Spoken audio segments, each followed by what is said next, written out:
The stars above Eden Prime were the most beautiful in the known galaxy. That was the first thing every colonist said when they stepped off the transport ships and looked up at the sky for the very first time. The planet sat in a rare pocket of the Orion Arm where three separate nebulas overlapped at the edges of the atmosphere.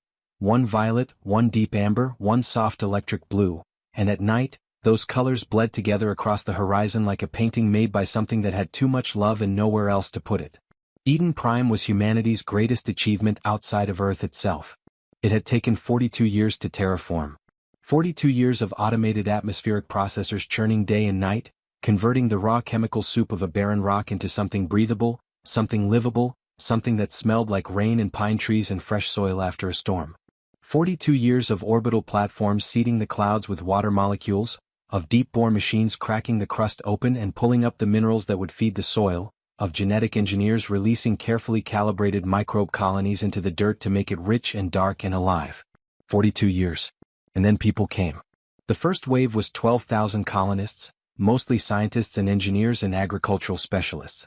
They came in the year 2287, stepping off their transport ships with shaking hands and wide eyes, and they planted the first seeds of what would become New Chicago, the planet's capital city, right there in the flat valley between two gentle mountain ranges that the survey teams had already named the Shepherd's Arms. By 2341, Eden Prime had a population of 2,300,000 people. They had schools. They had hospitals. They had parks where children ran through fields of transplanted earth grass, laughing and chasing the small native insects that the scientists had determined were harmless, little creatures that looked like dragonflies but had 4 sets of iridescent wings instead of 2. And they glowed faintly gold in the late afternoon sun, and the children called them sparks. They had a university. They had a symphony orchestra. They had a government building with tall windows that caught the morning light and threw rainbows across the marble floors. They had a cemetery on the eastern hill, where the people who had died building this place were buried under white stones, and where families came on Sunday mornings to leave flowers and to remember. They had a communications array in orbit, a massive, delicate structure of silver and carbon fiber that beamed messages back to Earth at regular intervals, keeping the colony connected to home across the 47 light-years that separated them. The last message that array ever sent was received on Earth on March 14, 2341.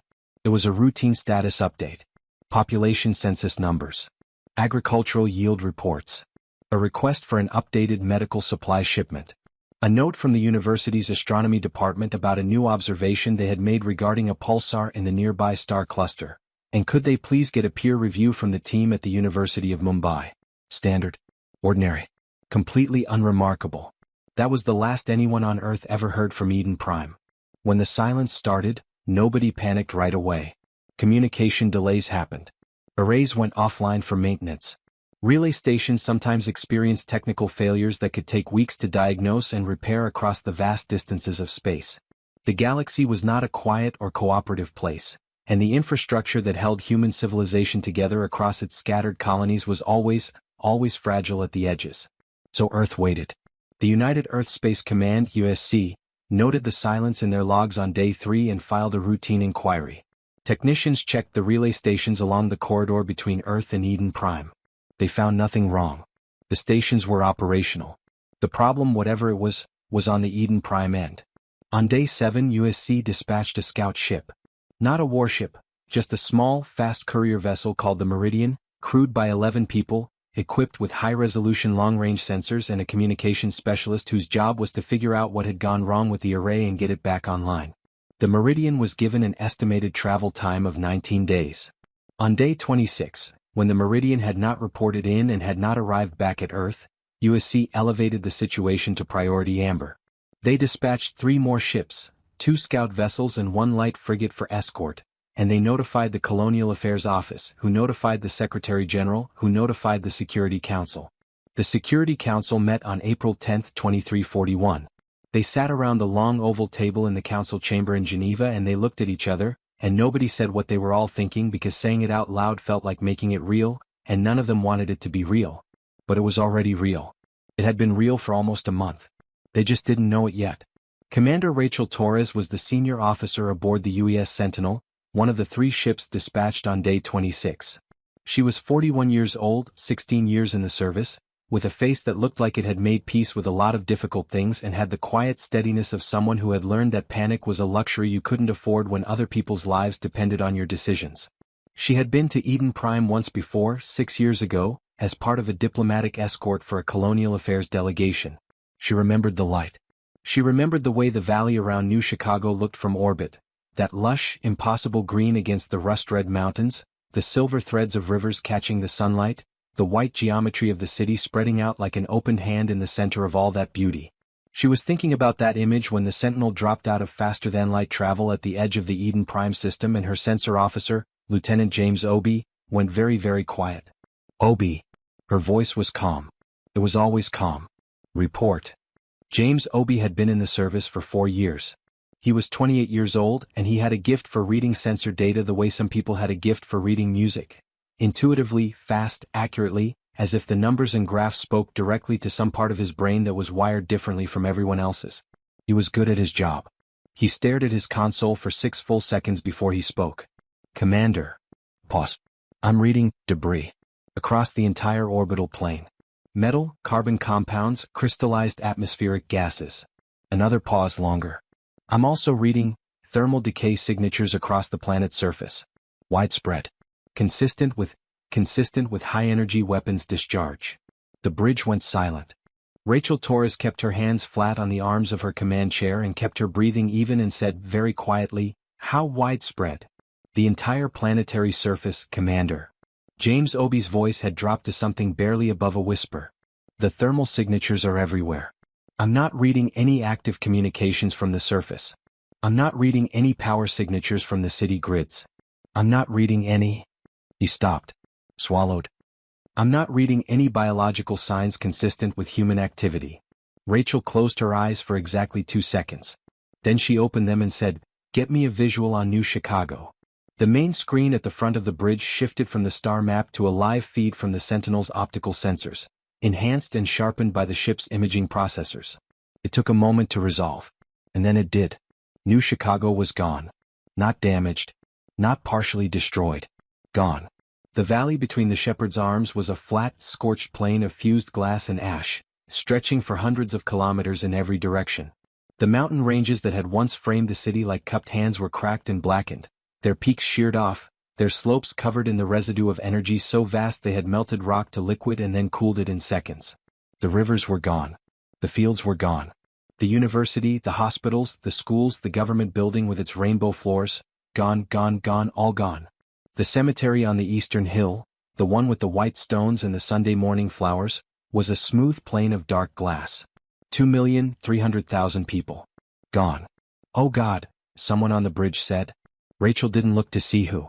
She sat in her command chair and she looked at what used to be New Chicago and she felt something move through her that was not panic and was not grief. Those would come later, in the dark, when she was alone. What moved through her now was something older and colder and much, much quieter. She reached forward and opened a channel to the other 2 ships. "All stations, this is Commander Torres aboard the Sentinel. We have confirmed what happened to Eden Prime. This is no longer a search and rescue operation." She paused. "I am formally elevating this to a priority red incident and requesting immediate communication with UESC Command. All ships hold position at the system edge. Nobody approaches the planet until Command gives the order." She closed the channel. Then she turned to her communications officer and said, "Get me Earth." The message that Rachel Torres sent back to Earth took 47 light-years to travel. By the time it arrived, she had already spent 11 days cataloging the wreckage. Not because Command had asked her to. Because she needed to do something with her hands and her mind while she waited, because the alternative was to sit still and let the weight of what she was looking at collapse inward, and she could not afford that. So she documented. She sent probes into the debris field in orbit. There were pieces of the communications array up there. She recognized the carbon fiber architecture from the schematics in the ship's database. There were also pieces of other things. Things that were not human-made. Fragments of material with a molecular structure that her science officer, Dr. Maya Chin, spent 3 days analyzing before she came to Rachel's ready room and sat down across the desk and said, "Commander, whoever did this was not human." Rachel looked at her. "We already knew that." "Yes. But now I can tell you who they are." Maya pulled up a holographic display from the pad in her hand. "The material fragments we recovered from the debris field matched the hull composition of Vethian warships. I cross-referenced against the xenological database from the First Contact archive. The Vethians. Rachel had heard the name. Everyone in the service had. The Vethians were one of 11 known spacefaring species in the galaxy, and they were, by any measurement, among the most powerful. They were an old civilization, older than humanity by at least 8,000 years, and they were known for two things: their absolute belief in their own superiority, and their complete intolerance for what they called contamination of what they considered their territorial space. Eden Prime is 40 light-years from the nearest Vethian territorial boundary, Rachel said. We are nowhere near their space. No, Maya said. We're not. She paused. But apparently they think we are. Rachel stared at the display for a long moment. Then she said very quietly, how many ships were in the attack? Maya pulled up the next screen. Based on the energy discharge calculations and the spread pattern of the thermal signatures across the planet's surface, I'd estimate between 40 and 60 Vethian warships. Possibly more. 40 to 60 warships. Against a civilian colony with no military presence whatsoever. Against 2,300,000 people who had schools and hospitals and parks and a symphony orchestra and a cemetery on the Eastern Hill where they brought flowers on Sunday mornings. Rachel Torres sat back in her chair and looked at the ceiling of her ready room and breathed in and breathed out and let that cold, quiet thing inside her grow a little colder. Send all of this to Earth, she said. Everything. Every scan, every fragment analysis, every piece of data we have. She paused. And Maya? Commander? Make absolutely certain the attribution is airtight. I want there to be no question. No ambiguity. No room for anyone to say we made a mistake. Maya nodded. Understood. She left. Rachel stayed at her desk. She thought about a child running through a field of transplanted earth grass, chasing little creatures with 4 sets of glowing wings, laughing at the sky. She thought about 47 light-years of distance between what she was looking at right now and the people on Earth who didn't know yet. She thought about what would happen when they found out. From this moment she knew, the galaxy was never going to be the same again. The message from Commander Rachel Torres reached Earth on April 21, 2341. It arrived first at the UESC communications hub in orbit above Earth, where an automated system flagged it as priority red and routed it simultaneously to the offices of the UESC Commander-in-Chief, the United Earth Security Council, the Secretary-General's private communications channel, and the emergency alert system of every military installation on the planet. It took 47 minutes for every person who needed to read it. For the next 6 hours, the most powerful people on Earth sat in various rooms in various buildings in various time zones and they read the documentation that Rachel Torres had sent them, and they looked at the images of what used to be New Chicago, and they did not sleep and they did not eat and they barely spoke. And then, slowly the silence broke. The first person to speak in the Security Council chamber, after the images were displayed on the main screen and everyone had been sitting in silence for 4 minutes and 11 seconds, was General Marcus Webb. Marcus Webb was 63 years old. He was the Commander-in-Chief of the United Earth Space Command. He had served in the military for 38 years, had commanded 3 separate fleet actions during the border disputes with the Kreth Dominion in the 2310s, and had the kind of face that looked like it had been carved from something hard and left in the weather for a long time. He looked at the image of New Chicago, the scorched plain, the fused glass, the sheared mountains, for a very long time. And then he turned to the room and said, in a voice that was completely, absolutely, terrifyingly quiet, "We are going to make them pay for this." Nobody argued. The news reached the general public on April 23, 2341. They tried to control it. Of course they did. The Security Council voted 7-3 to delay the public announcement by 48 hours to allow for verification and policy preparation, which really meant they wanted time to figure out what to say and how to say it without causing a complete breakdown of civil order on a planet of 12 billion people. They got their 48 hours. They used them. They had speeches prepared, briefings scheduled, crisis counselors standing by at government offices on every continent. They had mental health hotlines staffed to triple their normal capacity. They had police and security forces on quiet alert in every major city. And then the announcement was made, and none of those preparations mattered at all, because there is no way to prepare 12 billion people for the news that 2,300,000 of their sons and daughters and mothers and fathers and friends and children have been murdered. The world stopped. Not metaphorically. Literally. Markets stopped trading. Trains stopped running, not because of any official order but because the operators just stopped. They were sitting in their cabs and they heard the announcement come through the speakers and they just stopped. Factories went quiet. Restaurants closed. Schools sent children home early because the teachers were crying and couldn't continue.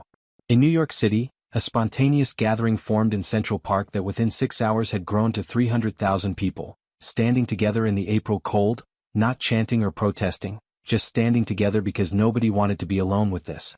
The same thing happened in London, in Beijing, in Mumbai, in Lagos, and Sao Paulo. People just moved toward each other, drawn by some deep instinct that said, be together right now, be together, don't be alone with this. The grief was immense.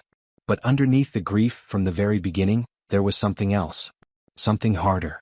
Something hotter. Something that burned steady and did not go out.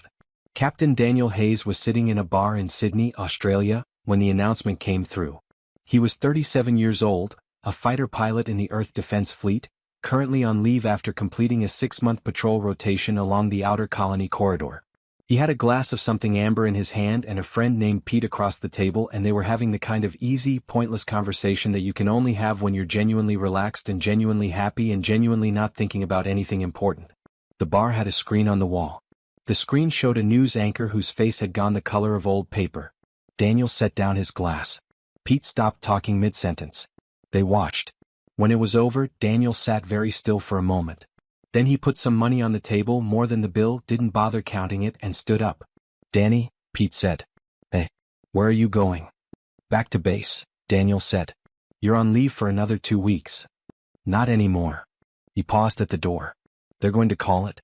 I know they're going to call it. I want to be there when they do. He was right.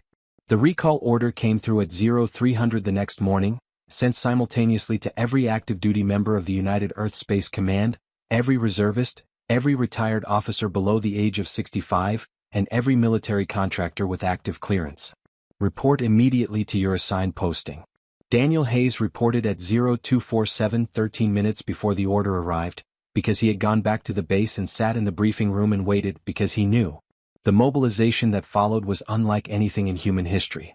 Earth had been building its military for decades, ever since the first contact era had made it brutally clear that the galaxy was not a peaceful place and that humanity's only hope of surviving in it was to be more capable of violence than anyone who might want to harm them.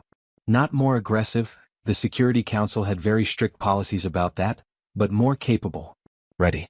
Prepared.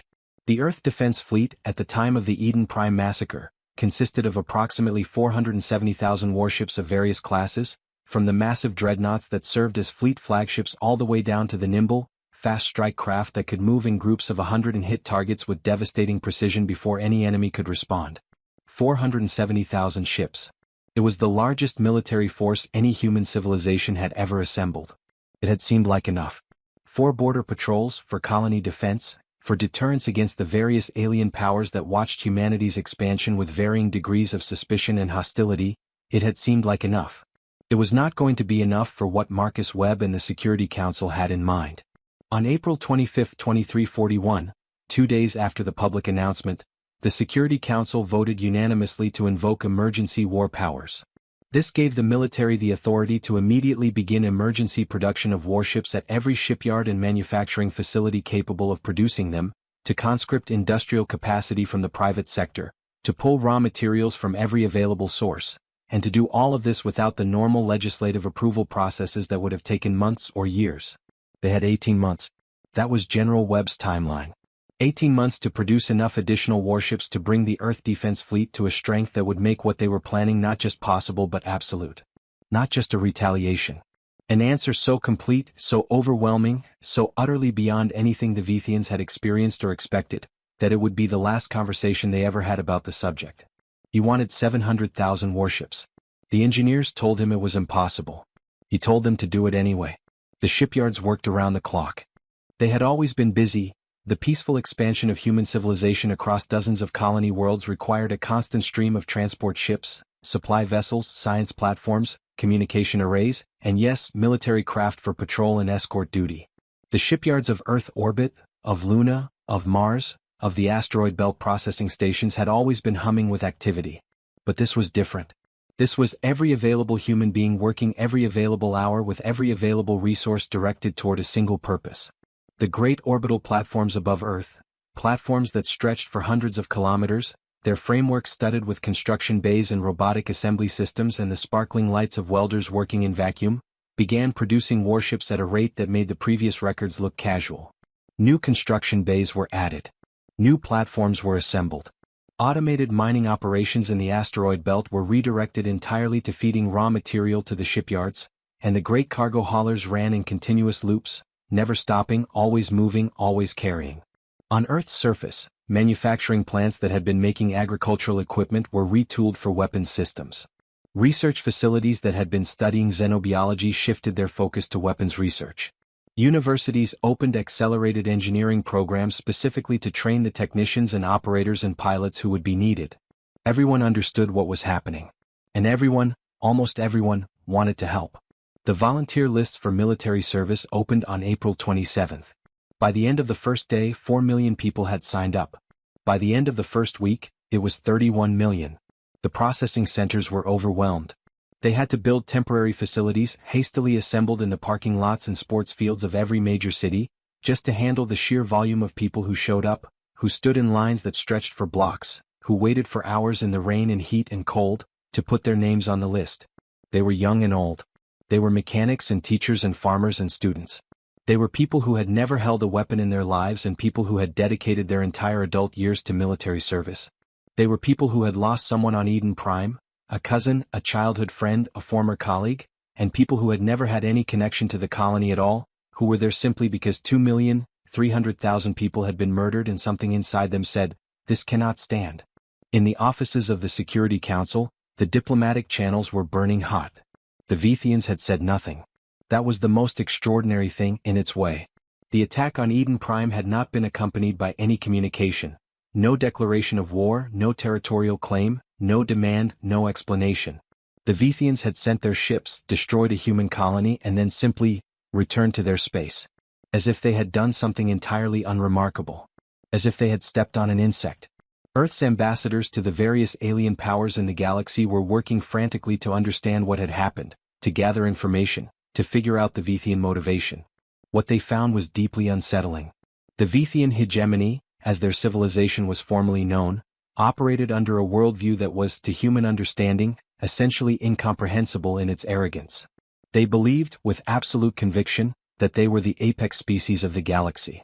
Not just the most powerful or the most advanced, the most correct, the most legitimate, the most deserving of existence. All other spacefaring species were tolerated in proportion to how useful they were and how far they stayed out of Vethian business. Species that were old enough and powerful enough to be genuinely dangerous were given careful, cold respect. Species that were new and small and weak were treated with something between indifference and contempt. Humanity, in the Vethian worldview, was new and small and weak. And apparently, according to intelligence gathered by Earth's ambassador to the Kreth Dominion, who had their own long and painful history with the Vethians and were willing to share what they knew, Eden Prime had been built in a region of space that the Vethians had, at some point in the last century, quietly marked as their future expansion zone. Not their territory. Not anywhere near their territory. Not anywhere they had ever settled or patrolled or even visited, in any recorded instance for at least 300 years. But on their maps.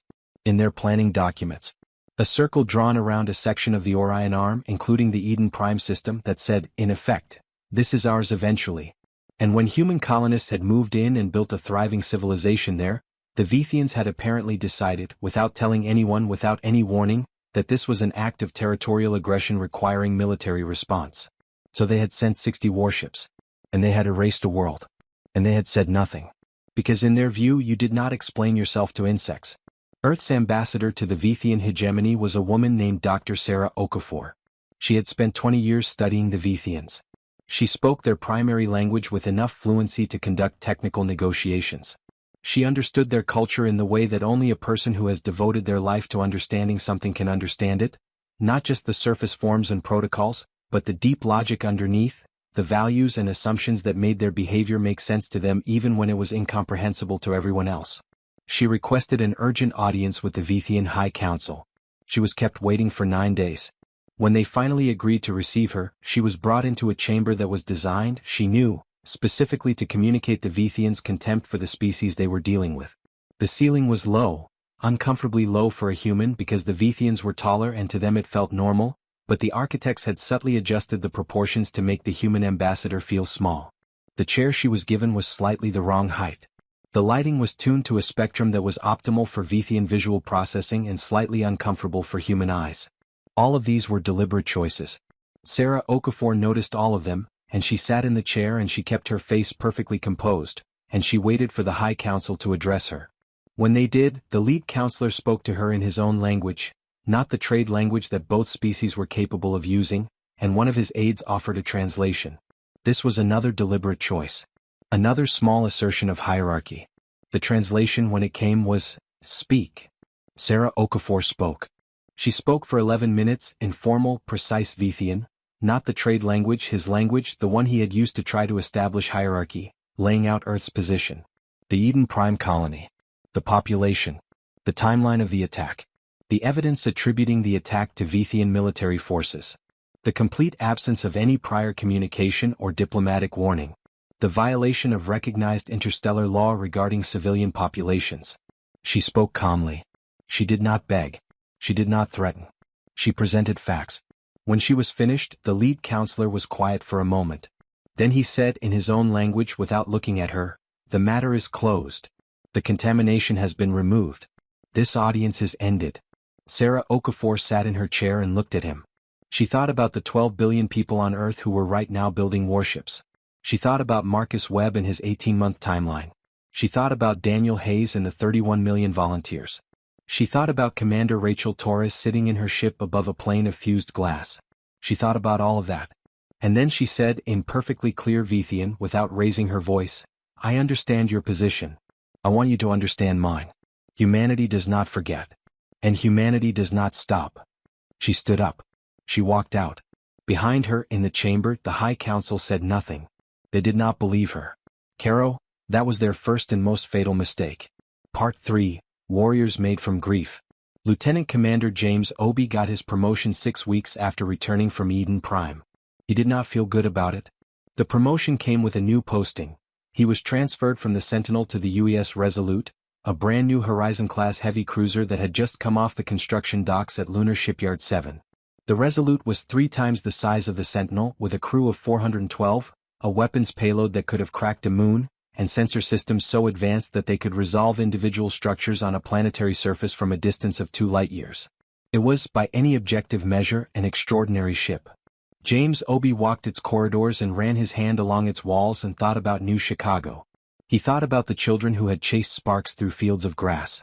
He had found, in the wreckage data, the biological trace signatures of the insects, the little dragonfly creatures with 4 glowing wings, still detectable in the fused glass, their molecular patterns preserved by the speed of the destruction.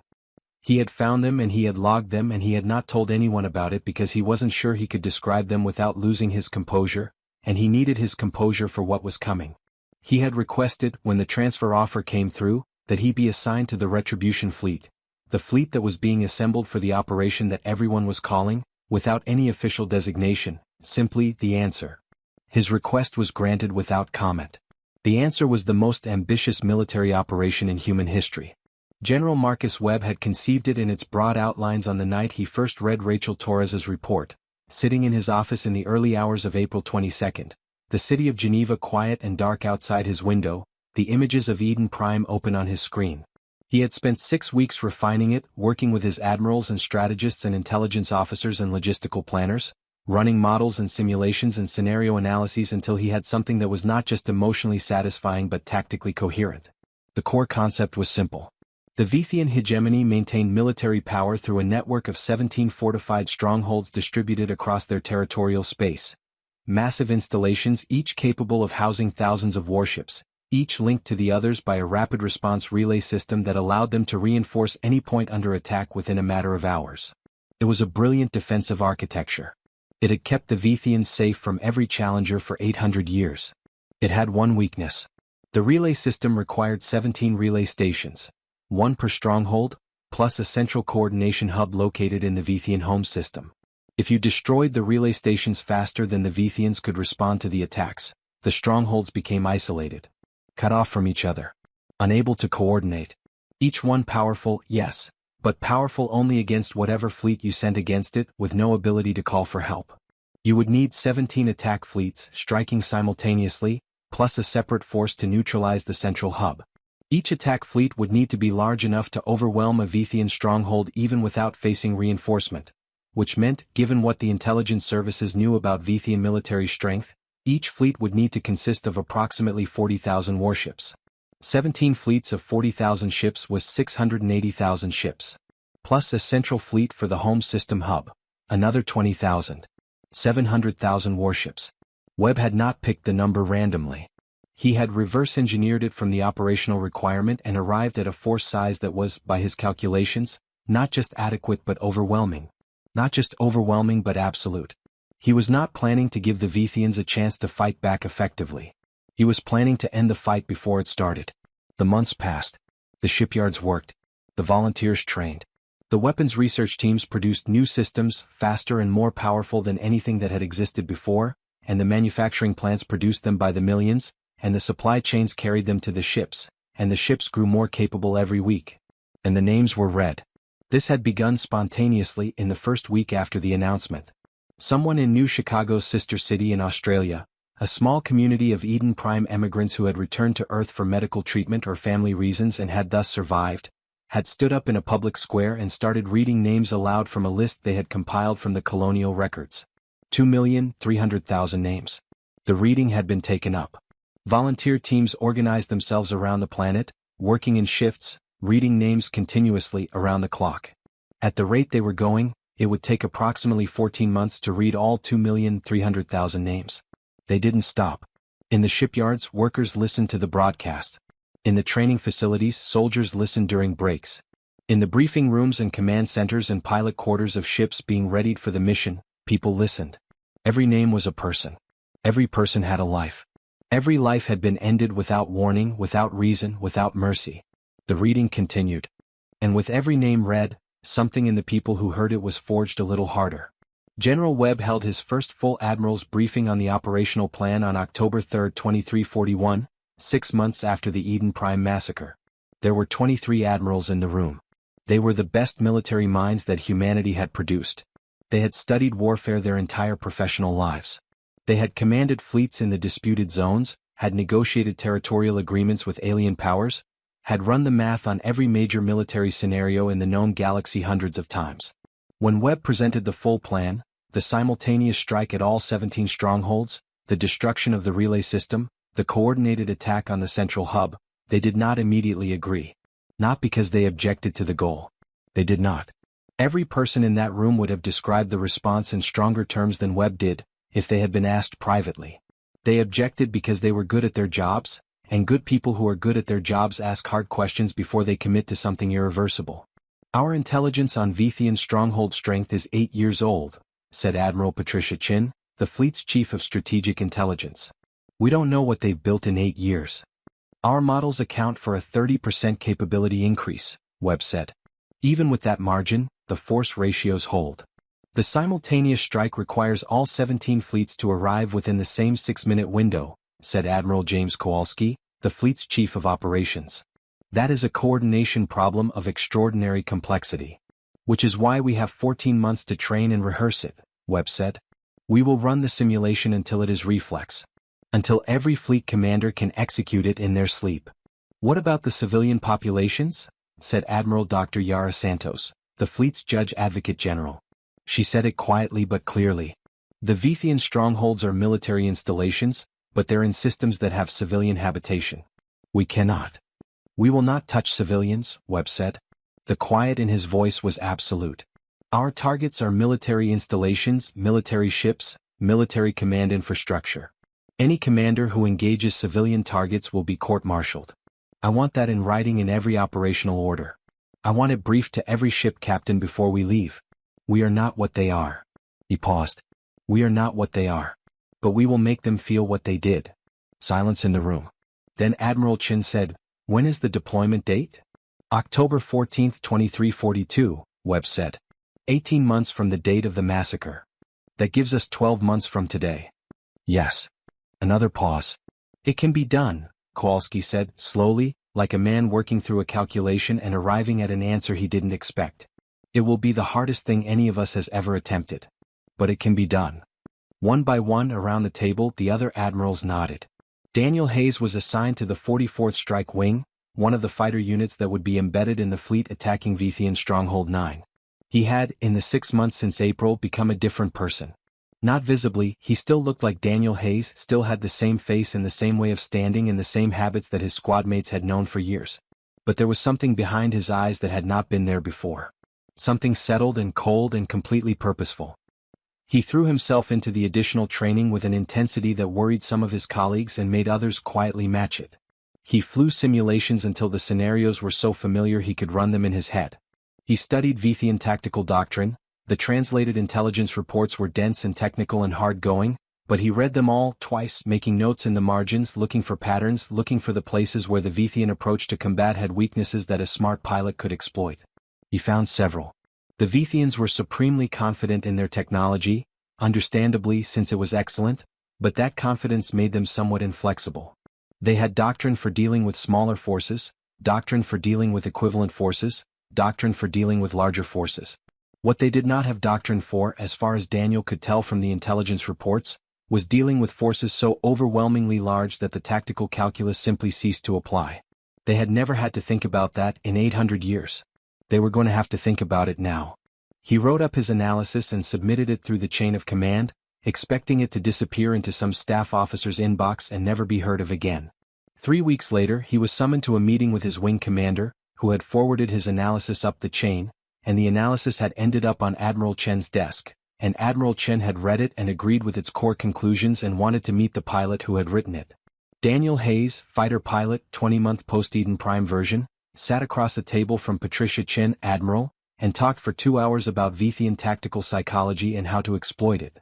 When the meeting was over, she told him he'd be getting another promotion. He told her he didn't care about the promotion. She looked at him for a moment and said, "I know. That's exactly why you're getting it." 6 months before deployment, Commander Rachel Torres was given command of a ship. Not the Sentinel.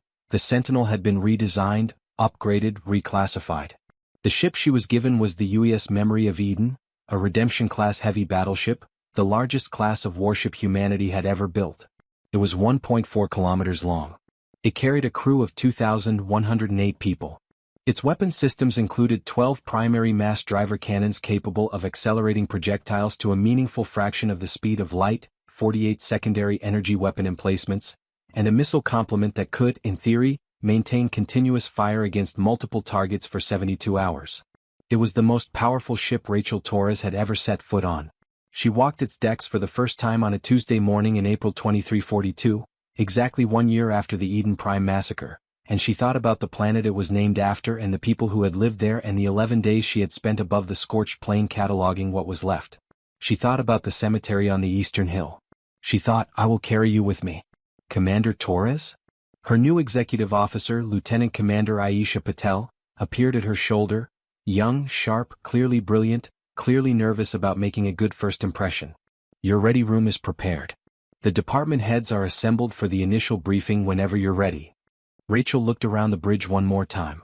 At the stations, the crew were at their positions, watching her without quite watching her, trying to gauge who she was and what kind of commanding officer she was going to be. She met a few of their eyes. She nodded.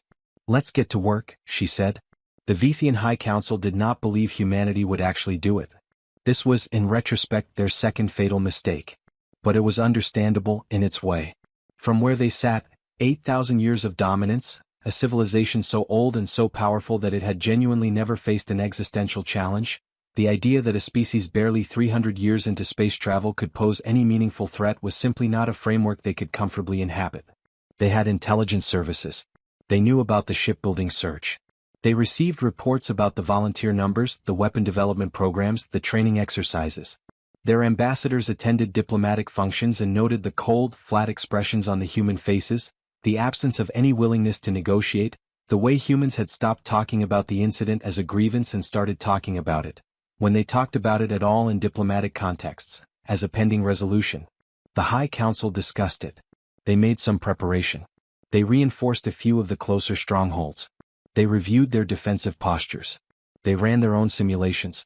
And then they decided that humanity was posturing. That the buildup was a negotiating tactic.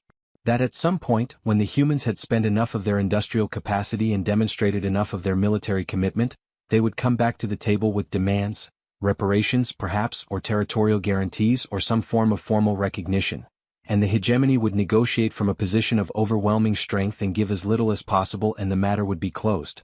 This was how interstellar politics worked in their 8,000 years of experience. Smaller species made noise. Older, stronger species waited. The noise eventually stopped. They were wrong about almost everything. But they were most wrong about one thing. They had looked at humanity and seen its youth, 300 years of spaceflight, 12 billion people, a military that was impressive for its age but nowhere near the scale of the great powers, and they had concluded that youth meant caution. That a young species facing the prospect of a real war with the Vithian hegemony would blink. They had never considered the possibility that humanity's youth meant something else entirely. It meant they still had something to be angry about. The Kreth Dominion reached out to Earth in August of 2341, 4 months after Eden Prime. The Kreth were not friends of humanity. They had their own long and complicated history of territorial disputes with the expanding human colonies, and there had been 3 separate military confrontations in the previous 3 decades. But they were also not friends of the Vithians. The Vithians had, over the centuries, treated the Kreth with exactly the same contempt they showed everyone else, and the Kreth had a long memory and a capacity for patience that humanity, frankly, could learn from. The message from the Kreth High Elder came through diplomatic channels, addressed personally to Secretary General Maria Santos. No relation to Admiral Yara Santos, though the coincidence was noted. The message said, in essence, we know what you are planning. We will not stop you. We will not help you. But we will not warn them either. And when it is over, we would like to talk. Maria Santos read the message 3 times. Then she sent back a single line. Note it. We will speak when it is over. Other alien powers sent similar, if less direct, communications. The Ilori Collective, who had their own grievances with Vithian territorial behavior, sent a message through back channels that essentially said they would be looking away for the next year or so. The Mhen Accord, a small coalition of 4 species who had always been careful not to antagonize the Vithians, went conspicuously quiet. They stopped attending the interstellar diplomatic forums where their voices usually kept some balance in discussions about Vithian behavior, and their silence was itself a kind of permission. The galaxy, it seemed, was watching. And by its silence, much of it was saying, do what needs to be done. Sarah Okafor, Earth's ambassador, had been recalled from the Vithian hegemony in June of 2341. She spent the next year in a series of briefing rooms and planning sessions, providing her expertise on Vithian culture and decision-making to the military and diplomatic teams preparing for what was coming. She was consulted on questions of messaging, what to say to the Vithians before the strike, if anything, and what to say to the rest of the galactic community. It was in one of these sessions that she sat across a table from General Webb and said, they won't understand what's happening until it's already over. Webb looked at her. Explain. The Vithians have a concept, very deep in their cultural logic, goes back thousands of years, called Veth-Karen. It roughly translates as the natural order. The idea that the hierarchy of species is fixed and self-evident and does not change except through very slow, very gradual processes that they oversee and control. She paused. When the attack comes, their initial response will not be fear. It will be confusion. Because what we're doing will not fit any model in their experience. It will not compute. And then? Webb asked. And then it will compute, Sarah said quietly. And that is when it will be over. Webb was quiet for a moment. Ambassador, he said. Is there any part of you that thinks we shouldn't do this? She looked at him for a long time. I have spent 20 years trying to understand the Vithians, she said. I have read their history, their philosophy, their poetry. I have sat in their homes, the senior diplomats, the ones who were willing to treat me as something approaching an equal, which was a small number. I have tried to see the world as they see it. Another pause. And I cannot find anywhere in my understanding of them, anything that they would understand except this. She spread her hands. They believe in power. They believe that power determines what is real and what matters. We can give them a lesson in power. It's the only language they've ever spoken. She paused once more. But General, after this is done, after the lesson is delivered, humanity will need to decide what kind of power it wants to be. Because we will have demonstrated, beyond any question, that we can destroy. What we have to demonstrate next is whether we can build something better. Webb looked at her. One thing at a time, Ambassador, he said. Yes, she agreed. One thing at a time. The final year of preparation was a thing of extraordinary human effort. The shipyards produced their 700,000th combat-ready warship on September 29, 2342, 15 days ahead of schedule. The ceremony marking the event was small and private. A few engineers, the shipyard director, a representative from USC Command. No speeches. No celebration. The shipyard director, a woman named Dr. Lin Chin who had been running the Orbital Platform 7 construction complex for 11 years, walked the length of the new ship's hull in her pressure suit and ran her gloved hand along the plating and thought about what it was going to do and where it was going to go and why it had been built. She thought about her niece, who had been living on Eden Prime as part of a university geology research program. She thought about the last message her niece had sent her, 3 days before the silence. A video message 12 minutes long showing her field work in the mountains east of New Chicago, the Shepherd's Arms, though the niece had called them the Old Men, because that's what the geology students had nicknamed them. She had been excited about a mineral formation she had found. She had been laughing. Dr. Lin Chin stood against the hull of the 700,000th warship and pressed her hand flat against its surface and closed her eyes and stood there for a while. Then she went back inside and got to work on the next one. The pilots trained. The crews trained. The commanders trained. The coordination algorithms for the simultaneous strike were tested and refined and tested again until the timing could be executed with a precision of plus or minus 30 seconds across 17 simultaneous engagements in 17 different star systems. Daniel Hayes ran the simulation 1,473 times. The first 100 times his strike wing took significant losses. By the 500th time the losses were manageable. By the 1,000th time they were minimal. By the 1,400th time he could run the full engagement sequence in a flow state so complete that he sometimes couldn't remember the run afterward. He would only know it was over because the simulation ending screen had appeared, and the score would be there, and the score would be very good. His squadron called him the Ghost. Not because he was never absent, but because in the simulations, in the exercises, it was as if he were not quite there in the normal way. He was somewhere else. In the cockpit of his fighter, working the engagement, making decisions at a speed that had moved beyond conscious thought into something more fundamental, he was operating on a level that his squadmates recognized as extraordinary and found, privately, a little bit frightening. He didn't care what they thought. He cared about being ready. October 3, 2342. 11 days before deployment. Marcus Webb sat alone in his office above the city of Geneva and looked out at the sky. He was 63 years old, 38 years in the service, and he had spent his entire professional life thinking about how to keep humanity safe in a galaxy that was frequently indifferent to humanity's existence and occasionally actively hostile to it. He had never imagined a scenario quite like this one. He pulled up the briefing on the fleet's current status. 702,417 combat-ready warships. 51,300,000 trained military personnel. Weapons systems, supply chains, logistics networks, medical support, communications infrastructure, all of it assembled, organized, ready. The largest military force in human history. Assembled in 11 months. Because of what the Vithians had done to 2,300,000 people on a planet called Eden Prime. He thought about what Sarah Okafor had said. About what kind of power humanity wanted to be. He thought, first justice. Then we figure out the rest. He closed the briefing and opened, instead, the file he kept on his personal terminal.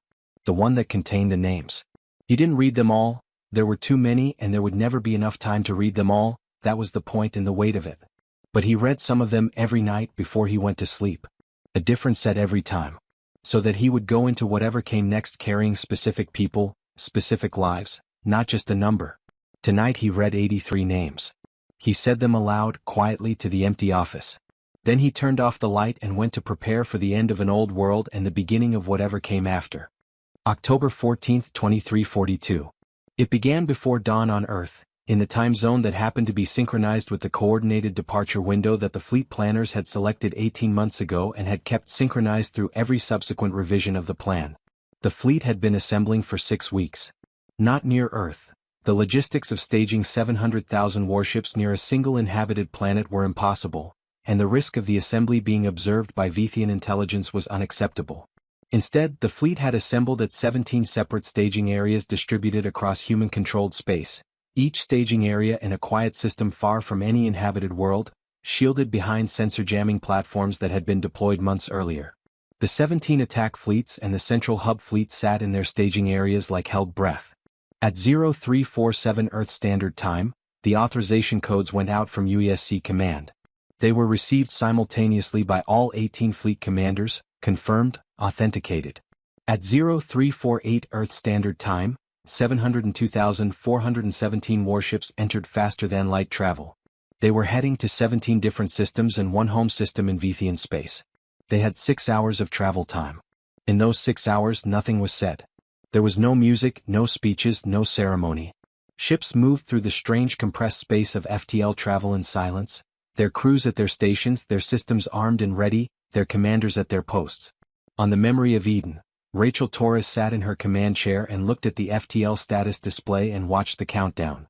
Beside her, Lieutenant Commander Aisha Patel was running through the final systems checks for the 4th time. Systems nominal, Aisha said. Weapons ready. Shields at optimal configuration. Crew is at combat readiness stations. Thank you, Commander Patel. Rachel's voice was quiet. The bridge around her was very still. Put the name on screen, please. Aisha paused. Commander? The name. I asked to have it added to the display before we dropped into the target system. A small moment of understanding, and then Aisha reached into the command interface and made the adjustment. On the main screen, below the tactical displays and the status readouts and the countdown timer, in simple white text appeared the words, "For Eden Prime." Rachel looked at it for a moment. Then she returned her eyes to the countdown and was still. In the cockpit of his fighter, a Thunderhawk 4, the newest and fastest strike craft in the fleet, Daniel Hayes was also still.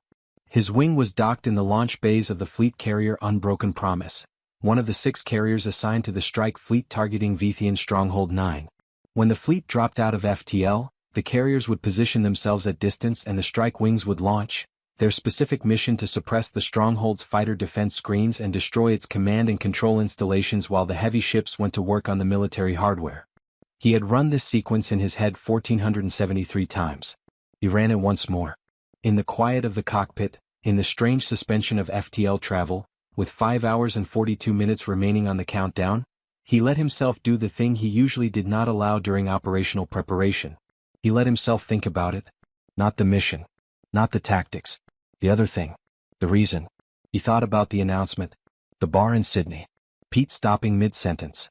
The news anchor with the paper white face. The images of New Chicago. He thought about walking back to the base in the cold April night, with the streets still and the announcement still echoing in the empty air, knowing that what he was walking back to was not just his bunk and his squadron and his routine, it was the rest of his life, entirely redirected, entirely focused on a single purpose. He thought about the names.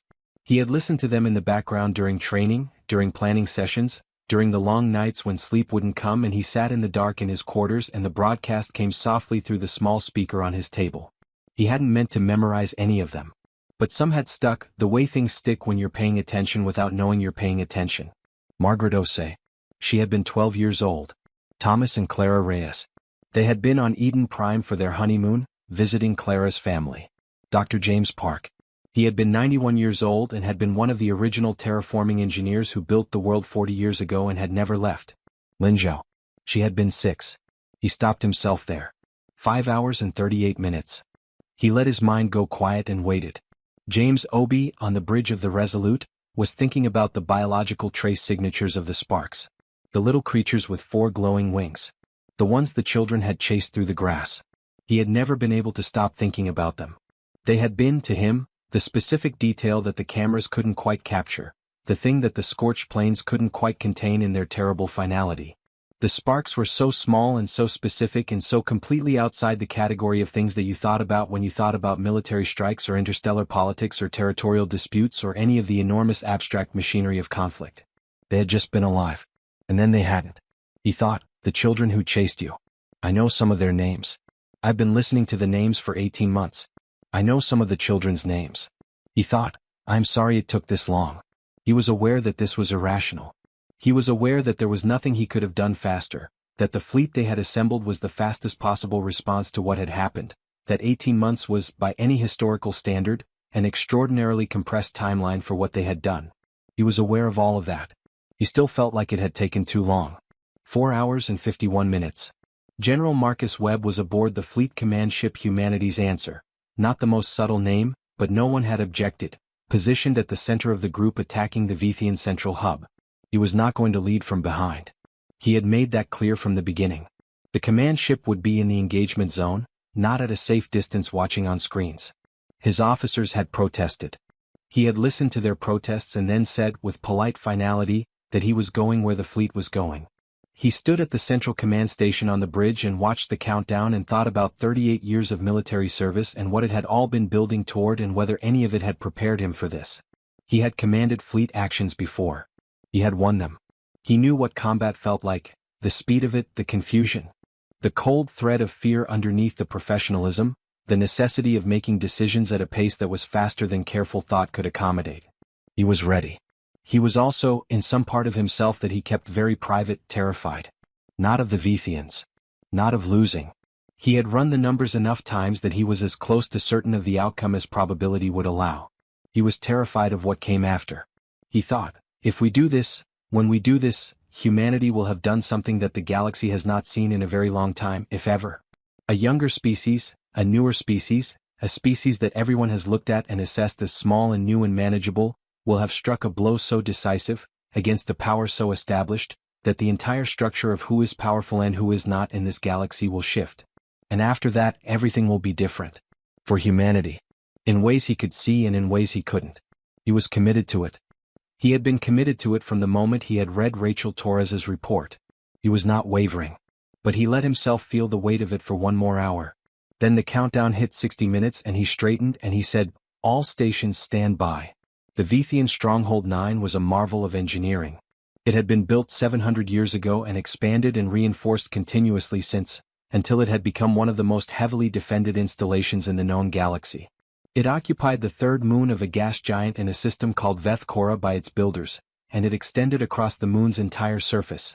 A vast network of armored structures, weapons emplacements, ship docking facilities, power generation systems, and command centers linked by underground corridors and protected by overlapping defensive shield generators. It housed, at any given time, approximately 11,000 Vethian warships. Its garrison was 60,000 military personnel. Another 40,000 civilian support staff. The civilians did not live on the moon itself but on a habitat station in orbit, well away from the military installations. This distinction mattered. Webb's orders on the matter of civilians had been absolute and everyone knew it. At 0954 Earth Standard Time, 6 hours and 6 minutes after departure, the human fleet assigned to Stronghold 9 dropped out of faster-than-light travel. 42,000 warships. They materialized in the system in a formation that the Vethian sensors would read as a wall. An enormous, structured formation extending across an area of space so large that the Vethian Command Center's initial sensor reading flagged it as a sensor malfunction. Because the number could not be right. The sensor operators recalibrated. The number was right. In the Stronghold 9 Command Center, the garrison commander, a senior Vethian military officer named Vetharuk, who had held his posting for 12 years and had never once in that time faced anything that could genuinely be called a threat, looked at the sensor display and felt something he had not felt in a very long time. He felt uncertain. The standard Vethian tactical response to an attacking force was immediate, aggressive counteroffensive. The Vethian military doctrine held that the best defense was total offensive commitment, that any hesitation gave the attacker time to consolidate, and that the way to defend a position was to make the attacker regret approaching. Vetharuk ran the numbers. His 11,000 ships against 42,000. He reached for the relay channel to call for reinforcement from the neighboring strongholds. The channel was dead. He reached for it again. Dead. He tried every channel in the relay network. All dead. In 17 other Vethian systems, at precisely the same moment, 16 other garrison commanders were discovering exactly the same thing. The relay network was gone, destroyed in the first seconds of each engagement by the precise, coordinated fire of the human fleets, which had known exactly where the relay stations were and had targeted them first, above all else before any other engagement with no hesitation and no error. Vetharuk sat in his command chair and looked at his dead communications displays and looked at the sensor feed showing 42,000 human warships arraying themselves in formation outside his stronghold, and for the first time in his life, in his career, in his civilization's 800 years of dominance, the possibility entered his mind that he was going to lose. The human fleet opened fire. The battle for Stronghold 9 lasted 4 hours and 17 minutes. Which sounds like a long time for a battle. It was not. The Vethian warships were excellent, fast, heavily armed, crewed by soldiers who were experienced and disciplined and who did not break even when the odds became clear. They fought with everything they had. They launched in coordinated strike groups and attempted the aggressive counteroffensive that their doctrine called for, pressing into the human formation with speed and firepower. And they hurt the human fleet. They were good enough and their equipment was advanced enough that the first wave of Vythian counterattackers got through the outer defensive screen and made it to the inner formation, and they damaged ships, some severely, and killed people, and for the first 40 minutes of the battle it was not the one-sided affair that the numbers on paper had suggested it might be. But then something happened. The human fleet adapted. This was, in retrospect, the thing that the Vythians had never accounted for. Their intelligence on human military capability was based on data that was several years old and did not include the intensive training program of the last 18 months, and more importantly did not account for the thing that had driven that training, the absolute, bone-deep commitment of every human being in that fleet to what they were there to do and why. The Vythians were fighting because their doctrine said to fight. Because they were good soldiers and this was the defense of their installation and they would do their jobs to the last. The humans were fighting because of Eden Prime. The humans were fighting because of 2,300,000 names. The difference was not tactical. It was not a matter of doctrine or equipment or formation. It was something harder to quantify and impossible to train away from the side that has it or train into the side that doesn't. It was the difference between obligation and purpose. And after the first 40 minutes, as the Vythian counterattack was absorbed and the human fleet reformed and the mass driver cannons of the heavy battleships began their systematic work on the stronghold's defensive emplacements, methodical, precise, relentless, the battle shifted. It did not end quickly because the Vythians were brave and the installations were strong and the math had to be worked out in real time and at cost. But it ended. At 1411 Earth Standard Time, the last active Vythian warship in the Stronghold 9 system was destroyed. At 1423, the Stronghold 9 surface installations ceased active resistance. At 1445, the garrison commander, Vetharuk, sent a coded signal on a private frequency that was, in Vythian military protocol, the equivalent of a request to discuss cessation of hostilities. Commander Rachel Torres, whose memory of Eden had taken a significant hit to her secondary weapons system in the middle phase of the battle and had lost 18 crew members, received the signal and translated it and sat with it for a moment. Then she opened a fleet-wide channel. Attention all ships. Stronghold 9 is requesting cessation of hostilities. We will honor this request. All firing is to cease immediately. I repeat, all firing to cease. Stand by for prisoner handling protocol and installation securing procedures. She paused. We do not harm prisoners. We do not harm civilians. Those are our orders and I expect every person in this fleet to follow them. Torres out. She closed the channel. She sat in her command chair for a moment. Aisha Patel beside her said softly, "We did it, Commander." "Yes," Rachel said. She looked at the For Eden Prime text still visible on the main screen. "We did." She thought, I wish it brought them back. It didn't. But it was something. Across 17 star systems and one home system, at approximately the same time, within a window of 3 hours and 40 minutes, end to end, the same story played out in different variations. Some strongholds held out longer than Stronghold 9. The ones that had been reinforced in the months since Eden Prime, where the Vythians had belatedly realized something might be coming, put up fiercer resistance. The battle for Stronghold 4 lasted 9 hours. The battle for Stronghold 11 lasted 6. In both cases the outcome was the same. Some strongholds fell faster, particularly the ones in the more distant parts of Vythian space, where the garrison commanders had apparently received less intelligence about the human military buildup and were less prepared for what hit them. In every case the relay network was destroyed in the opening seconds. In every case the human fleet fought through the Vythian counterattack. In every case the stronghold fell. And at the Vythian home system, at the central hub that was the heart of the relay network and the seat of Vythian military command, General Marcus Webb's fleet of 20,000 warships faced the largest concentration of Vythian military power in the galaxy. 35,000 Vythian warships.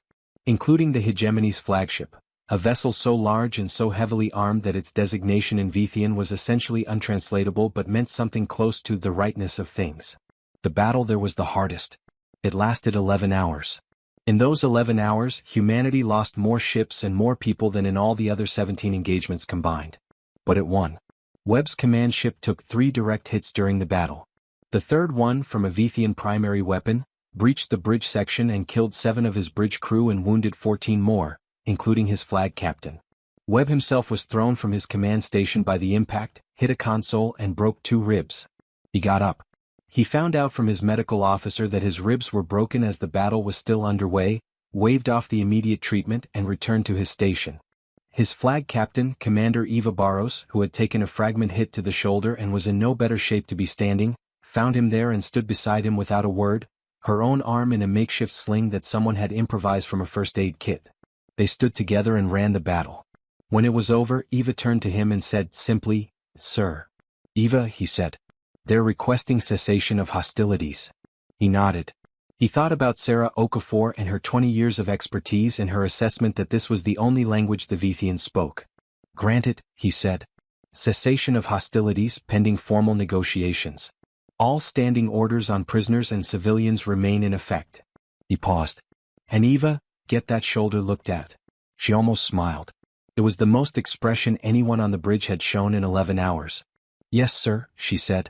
The Vithian High Council requested communication with Earth at 22:17 Earth Standard Time, October 14, 2342. The message was received at UESC Command, forwarded to the Secretary General's office, and from there to the Emergency Contact Network for the Security Council. Maria Santos, Secretary General of the United Earth Government, was not asleep. She had not slept since the deployment began. She read the Vithian communication request and she sat with it for exactly 1 minute, thinking about everything that had led to this moment, thinking about 2,300,000 names and the children who had chased sparks through fields of grass. Then she opened the channel. The communication between Secretary General Maria Santos and the Vithian High Council lasted 3 hours and 40 minutes. It was conducted through interpreters. Sarah Okafor, recalled from her duties to serve as the primary translator, was the only human present who had the linguistic and cultural expertise to handle the nuances, and it was recorded in full and later became one of the most studied documents in interstellar diplomatic history. Maria Santos was 67 years old. She had been Secretary General for 9 years, through 3 of the most turbulent decades in human history. She had a quality that people who met her often tried and failed to describe, something in her presence that made you feel that whatever she said was very precisely what she meant, not one word more or less, and that she had thought about it carefully before she opened her mouth. She was also angry. She had been angry for 18 months. Quietly, completely, professionally angry. She had used the anger to fuel the work, the decisions, the political support for the mobilization, the diplomatic maneuvering to keep the rest of the galaxy from intervening before humanity was ready. She had kept the anger contained and controlled and pointed where it needed to be pointed. Tonight, sitting across a communication link from the people who had ordered the destruction of Eden Prime, she let a small fraction of it show. Not in her voice. Her voice remained measured and composed throughout. In the precision of what she said. In the absence of any diplomatic cushioning. In the complete refusal to soften what had happened or what had been done in response. The lead Vithian counselor, not the same one who had dismissed Sarah Okafor 16 months earlier, as that counselor was apparently no longer serving in that role, though no explanation for the change was offered, opened by expressing in the formal Vithian diplomatic register, something that translated as deep regret regarding the current situation. Maria Santos said, "The current situation is that your military destroyed a human colony with a civilian population of 2,300,000 people. Would you like to begin there?" Silence on the Vithian side for a moment. Then, the action taken was in response to what the hegemony identified as territorial incursion into designated expansion space. "No," Maria Santos said. Another silence. "Secretary General?" "No," she said again. "That is not the framework for this conversation. The Eden Prime system is 40 light-years from the nearest Vithian territorial boundary. It was never claimed by the hegemony. It was never the subject of any communication, any diplomatic objection, any notification of any kind from the hegemony to the United Earth Government. There was no warning. There was no demand. There was no communication of any kind before or after the attack." She paused. "What there was 60 Vithian warships destroying a civilian world. That is what happened. That is what we are talking about."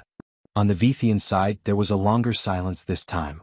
Sarah Okafor, listening and translating, recognized something in the quality of that silence. She had spent 20 years studying the Vithians and she knew the difference between the silence of dismissal, the silence they used when they were waiting for something irrelevant to be over, and the silence of recalculation. This was recalculation. The battle results had traveled faster than the communication. The Vithian High Council already knew what had happened to their fleet. They knew that 17 strongholds had fallen. They knew that the relay network was destroyed. They knew that 35,000 warships, including their flagship, had been defeated in defense of the home system. They were, for the first time in 800 years, sitting in a position of genuine military disadvantage relative to another species. and they were thinking about what that meant. The conversation continued. Maria Santos presented Earth's terms, not demands phrased as requests, not goals dressed up as openings for negotiation. Terms. Clear, specific, non-negotiable. 1. The hegemony would issue a formal acknowledgement of responsibility for the Eden Prime massacre, in terms that did not include any framing of justification or equivalency. 2. The hegemony would agree to binding interstellar arbitration for all future territorial disputes with human-occupied space, administered by a body that included non-Vethian representation. 3. The hegemony would contribute to a restoration fund for the Eden Prime system. Not money, not reparations in any abstract sense, but actual resources and labor, Vethian engineering capability applied to the restoration of the planetary environment that had been destroyed. 4. The hegemony would release all information it possessed about the attack, ship logs, command orders, the full chain of authorization, to be used in an interstellar tribunal that would hold the individuals responsible accountable for crimes against civilian populations. 5. A permanent, jointly administered zone of demarcation would be established between Vethian space and human-occupied space, monitored by a multi-species observation force in which neither humanity nor the Vethians held controlling authority. These terms were, the Vethian lead counselor said after a long pause, comprehensive. Yes, Maria Santos said. They are. The hegemony will require time to consult. You have 14 days, Maria Santos said.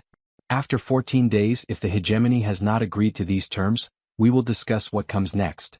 I want to be clear that my preference is for these terms to be accepted. I want to be equally clear that human patience at this particular moment has certain limits. She let that land.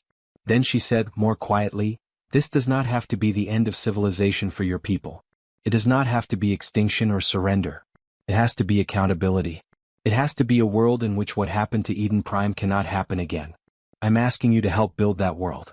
I'm not giving you a choice about whether to try. She paused once more. Think about what I've said. She closed the channel. Sarah Okafor across the table looked at her. They'll agree, Sarah said. Maria Santos looked back at her. I know. They'll resent it. For a long time.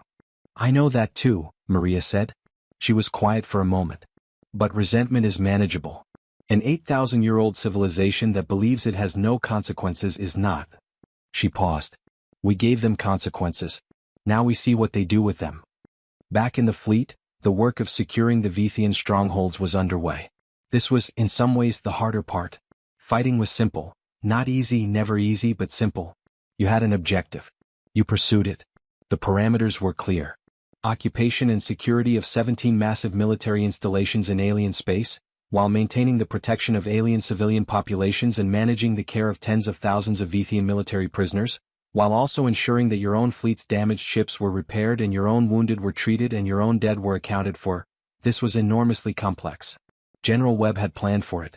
The fleet included medical ships, engineering vessels, supply chains, military police units trained in prisoner handling, diplomatic liaison officers, and a communications infrastructure capable of managing the coordination of a force of this size across 17 star systems. It also included something less expected. It included a team of xenobiologists, environmental scientists, and reconstruction specialists, assigned to the flagship, waiting. Their mission was not the military part. It would come later. On the Memory of Eden, Rachel Torres was dealing with the immediate aftermath of the battle. 18 dead. 43 wounded, 7 critically. The secondary weapons system that had been hit was offline and would need either significant repair or replacement. 2 of the ship's 4 main shield generators were operating at reduced capacity. And she had been awake for 31 hours. She dealt with the dead first, as protocol and basic human decency required. She held a service on the ship, brief because they were still in a combat zone and there were things to do, but real. She said each person's name aloud. She said what she knew about each of them, which was not everything. You could not know everything about 2,000 people, but what she knew. Senior Engineer Patrick Kim, who had been aboard the Memory of Eden since its commissioning and whose nickname was Steady, because he was the calmest person on the engineering deck in any crisis. Communications Specialist Amara Williams, who had been on her first deployment and who had written home to her mother every week. Gunner's Mate First Class Roberto Sanchez, who had transferred to the Memory of Eden from another ship specifically to be part of the Retribution fleet and who had, in the weeks before deployment, carved a small plaque that he had attached to the inside of his locker that said, in English and in the Vethian script that he had taught himself from a language database, "We remember." She said their names. Then she went back to work. Daniel Hayes landed his fighter at 15:26, after 6 hours of continuous combat operations. He sat in the cockpit for 4 minutes after landing, which was longer than he usually sat. The launch bay around him was full of the sounds of post-battle. Damage crews moving quickly, ground support teams checking the returned fighters, someone shouting an order across the bay. He sat. The mission had gone very close to the simulation. He had lost 2 pilots from his wing, Lieutenant Garcia and Ensign Kim, both gone in a concentrated Vithian counterattack in the middle phase when the enemy had found a gap in the human formation and exploited it before it could be closed. He knew them. Of course he knew them. He knew people in a wing. He sat in the cockpit and thought about them. Then he opened the canopy and climbed out and went to find out who needed him. The Vithian High Council agreed to Earth's terms on October 26, 2342.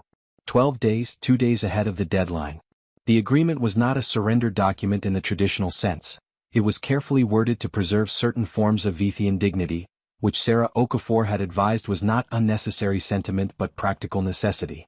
A civilization that felt it had been publicly humiliated beyond recovery would find radical factions rising within it, and radical factions in an 8,000-year-old civilization with significant remaining military capability were something nobody wanted. The agreement gave the Vithians language that allowed them to describe what had happened as a resolution of conflict, and to frame the terms as a mutual agreement, rather than an imposed settlement. What it was, in substance, was everything Earth had asked for. Every single term. Including the formal acknowledgement of responsibility. Including the tribunal. Including the Restoration Fund. The news reached Earth on October 27. The reaction was muted, which surprised some observers who had expected celebration. There were gatherings. People came together, as they had in the first days after the massacre, drawn by the same instinct to be with others in significant moments. But there was no cheering, no fireworks. People embraced each other. People cried. People sat quietly. At the Volunteer Centre in Melbourne, Australia, one of the community organisations that had been reading the names of Eden Prime's dead since the beginning, the readers paused their regular reading on the morning of the 27th, and instead the community director stood up and said, simply, "We have not forgotten you. And we never will." Then they resumed the reading. There were still names to read. The Vithian Tribunal was established in January of 2343. It was, in the history of interstellar law, unprecedented. A multi-species body convened to hold specific individuals accountable for the destruction of a civilian population. Earth had pushed hard for it. The Kreth Dominion, remembering their own history with Vithian violence, co-sponsored it. 4 other species agreed to participate as observers and, in some cases, as panel members.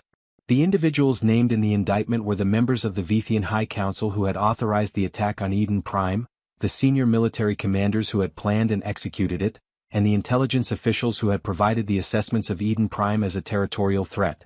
Assessments that, the evidence showed, they had known were factually inaccurate and had nonetheless used as justification. 37 individuals. The tribunal proceedings took 14 months.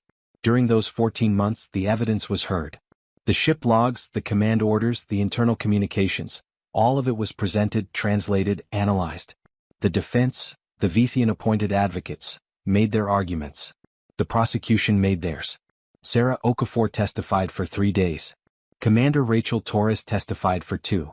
212 survivors of the Eden Prime massacre testified, not on the planet itself, but people who had been off-world for medical treatment, people who had left for family reasons, people who had been on ships away from the colony when the attack came and had survived by the simple accident of not being home.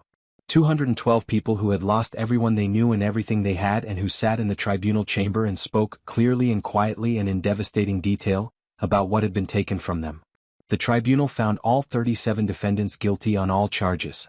The sentences varied. Some received life imprisonment, some received lesser terms, all received the permanent revocation of any position of authority within the Vithian hegemony.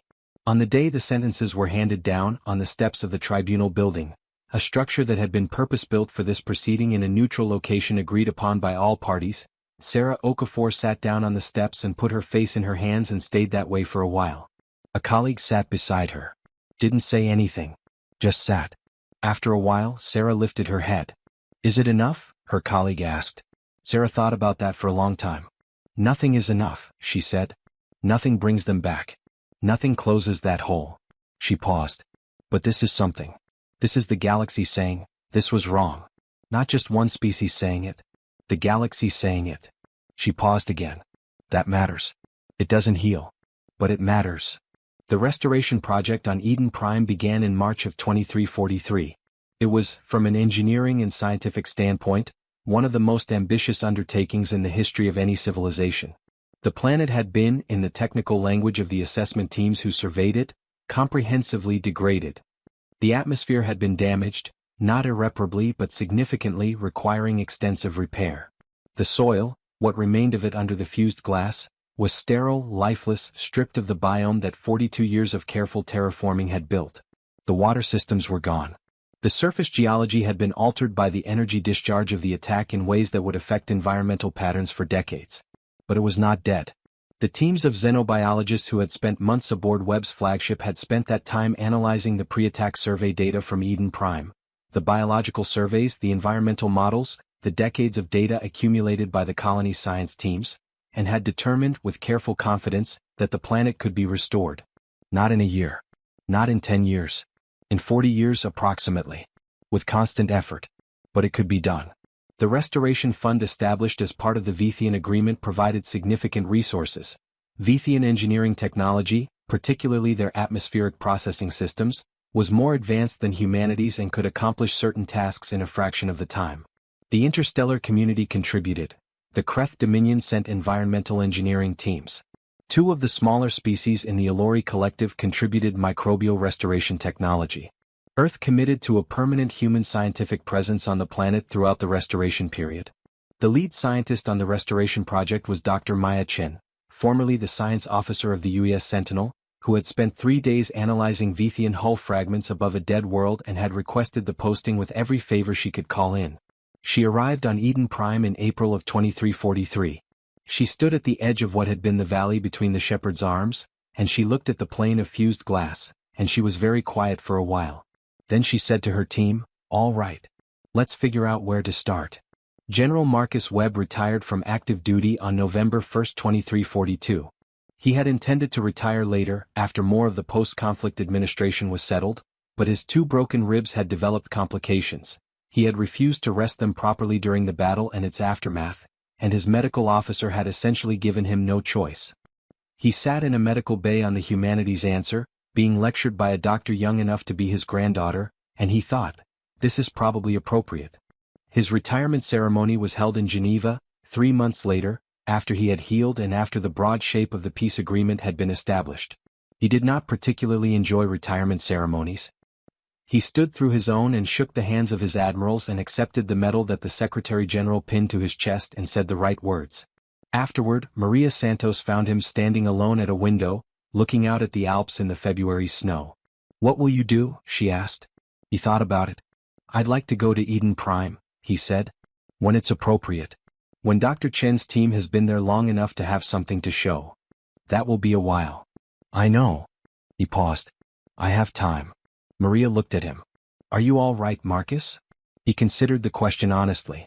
"I will be," he said. "In time." He paused. "We did the right thing. I'm certain of that. But right things still have weight. You carry them." He looked out at the mountains. "I'll carry this one for the rest of my life." Maria Santos nodded. She understood completely. 2 years after the attack. 2 years after Eden Prime. The galaxy had not gone quiet. It never did. There were still border disputes and diplomatic tensions and the ordinary grinding complexity of 11 spacefaring civilizations sharing a galaxy that was very large but not, in the relevant ways, large enough. There were still problems to solve and negotiations to manage and crises to navigate. But something had changed. The change was not dramatic, not visible in any single moment. It was a shift in the underlying assumptions, the unspoken calculations that every spacefaring civilization makes about every other when they sit down together and decide how to behave. Before Eden Prime, the unspoken calculation about humanity had been new, capable, ambitious, but ultimately manageable. Small enough to push around if necessary. Young enough to be impressed by a show of force. After October 14, 2342, the unspoken calculation was different. It was not that humanity was suddenly beloved or universally respected or free from suspicion. The galaxy was not that simple. The Kreth Dominion still had its territorial issues with the outer human colonies. The smaller species still watched humanity's expansion with varying degrees of concern. The Vethian hegemony, working through the difficult process of complying with the tribunal's verdicts and the agreement's terms, was in no emotional position to feel warm about its new relationship with Earth. But nobody in the galaxy, looked at humanity the way they had before. The calculation had changed. And in the complex, careful, dangerous dance of interstellar civilization, calculations matter more than almost anything else. Rachel Torres was given command of a new assignment in January of 2343. The memory of Eden had been repaired, its crew supplemented to replace the losses, its systems upgraded during the 6 months it had spent in dry dock. It was structurally the same ship. In some other way, the way that things have identities that are not purely physical, it was something else. It carried its name and its history and the 18 names on the memorial plaque that had been mounted in the ship's main corridor, in a place where everyone who passed it would see it. Her new assignment was the Outer Colony Patrol Command. Not a combat role. A presence role, the assignment of a significant fleet element to continuous patrol along the corridors connecting Earth to its most distant colony worlds, visible, capable, a constant reminder to anyone observing that humanity's reach had extended and that reach was protected. She took the posting. She was honest with herself about why she had not immediately volunteered for a return to active combat command. The battle for Stronghold 9 had not broken her. Nothing that had happened had broken her, but it had left marks. The 18 names on the plaque in the corridor. The specific quality of light on the bridge the moment the firing began, and she understood, at a level below thought, that people were going to die and some of them were going to be her people. She needed time with something that was not that. Still important, still real, still serving the same purpose. But not that. The Outer Colony Patrol was honest work. She did it with the same careful, steady competence she brought to everything. She also started writing. She had never been a writer. She was a soldier, a commander, a person who worked in action rather than words. But the need had grown in the months since the battle, a need to put something down that was not a tactical report or an after-action analysis, something more personal, more true. She started with the 11 days above Eden Prime. She wrote about what she had seen and what she had thought and what she had felt in the ready room of the Sentinel when Maya Chen had told her who had done it. She wrote about the memorial service for her 18 crew members. She wrote about the For Eden Prime text on the main screen. She did not know what she was going to do with any of it. She just knew it needed to exist. Daniel Hayes went home. He hadn't been home, to Sydney, to his family's house in the suburb where he'd grown up, in 2 years. Between the training period and the deployment and the post-conflict duties and the recovery time, there had simply been no opportunity. He went home in December of 2342, 2 months after the battle. His mother opened the door when he rang the bell, and she looked at him for a moment, and then she put her arms around him. He stood on the doorstep in the December summer heat of the southern hemisphere and let her hold him, and he was very still. "You're all right," she said. It was not quite a question. "Yeah," he said. "I'm all right, Mum." He wasn't all right. Not completely. He knew that. He had learned enough about himself in the past 18 months to know the difference between being functional and being healed, and he was firmly in the functional category with the healed category still some distance ahead. But he was working on it. He spent 3 weeks at home. He slept a lot, which surprised him. He had thought the nights would be hard, and some of them were, but mostly he slept deeply and without dreams, as if his body had been waiting for permission to rest and was now taking it emphatically. He talked to his mother some. Not about the tactical details, those he didn't feel a need to share, but about the bigger shape of it. About what it had meant. About the names. About the 2 pilots he had lost. His mother listened. She did not try to make it better or fix anything. She just listened. He was more grateful for that than he knew how to say. He also, while he was home, got a message from Pete, the friend from the bar in Sydney on the day of the announcement. Pete had enlisted, as it turned out, 3 weeks after that day, had trained as a ground crew technician on fleet carriers, and had spent the deployment period doing exactly that work on the Unbroken Promise, which was the same carrier that had housed Daniel's wing. They had been on the same ship. They had not known. They met for a drink in the same bar where they had been on the day of the announcement. They sat at the same table. They did not talk about the bar or the day or the symmetry of it. They talked about other things, easier things, the way people who have been through something significant together sometimes do when they sit down in a normal place and have a normal evening and remember that there is a version of life that does not consist entirely of the extraordinary. It was a good evening. James Obi was promoted again. He did not care about the promotion. He was increasingly aware that his relationship to rank and advancement was going to be complicated for the foreseeable future. Not because he was bad at his job, quite the opposite, but because the reasons other people valued promotions were not the same as the reasons he valued his work. He requested and was granted a posting to the Eden Prime Restoration Science team. He arrived on Eden Prime in June of 2343, 14 months after the attack, 3 months after Dr. Maya Chen's team had begun work. The planet was still, to anyone's eyes, devastated. The fused glass planes were intact. The atmosphere, while being actively repaired, was still thin and required supplemental support for the research stations that the restoration teams had built. The mountains still bore the scarring of the attack. But the work was underway. He spent his first 3 days on the planet doing nothing except what he needed to do, walking as much of the surface as was safe to access, with a full environmental suit, moving through the landscape that he had observed for 11 days from orbit 18 months ago. Seeing it in person was different from the sensor data. The scale of it was different. The silence was different. He found, on the 4th day, a place where the fused glass had cracked, not from any human intervention but from the freeze-thaw cycle of the planetary temperature variations. And in the crack, in a tiny amount of soil that had been protected beneath the glass, something had grown. Something small. Something green. Not planted. Not seeded by the restoration team. Just alive. Surviving. Persisting in the small space that chance and physics had preserved for it. He crouched down and looked at it for a long time. He thought about the sparks. The little creatures with 4 glowing wings. He did not know if sparks would ever live on this planet again. The species might be extinct. They had been native only to Eden Prime, and the survey data didn't include sufficient biological material to attempt a reconstruction from scratch. They might be gone forever, one more small specific thing that the attack had ended. He did not know. But something was growing here. In the crack in the glass. Without help. Just growing. He took a photo with his personal device. He didn't add it to the official survey data. He kept it for himself. He stood up and he turned around and he went back to work. 3 years after Eden Prime. October 2344. The restoration project was 3 years old. The atmosphere of Eden Prime had been repaired to a point where, in certain locations and at certain altitudes, it was breathable without supplemental support for short periods. The first sections of the fused glass planes had been broken up and removed, not with anything as crude as explosives, but with the patient application of environmental engineering techniques that cracked the glass along its natural lines, allowed it to be carried away, and began the slow process of introducing soil and nutrients and microbial life to what lay beneath. It would be a long time before Eden Prime looked like anything other than a wounded world. But it was healing. Dr. Maya Chin had published 3 papers in the past year about the restoration methodology, papers that were read not just by scientists but by policymakers and planners and people who were thinking about the long-term future of human civilization across the stars. The techniques being developed on Eden Prime were, she wrote in the introduction to her first paper, applicable to any planet that had suffered significant environmental damage, whether from natural causes, accident, or deliberate attack. She did not say, or deliberate attack, as a euphemism. She said it directly. The paper was cited hundreds of times. It became, in the lexicon of interstellar environmental science, simply, the Eden paper. The Vithian hegemony was changing.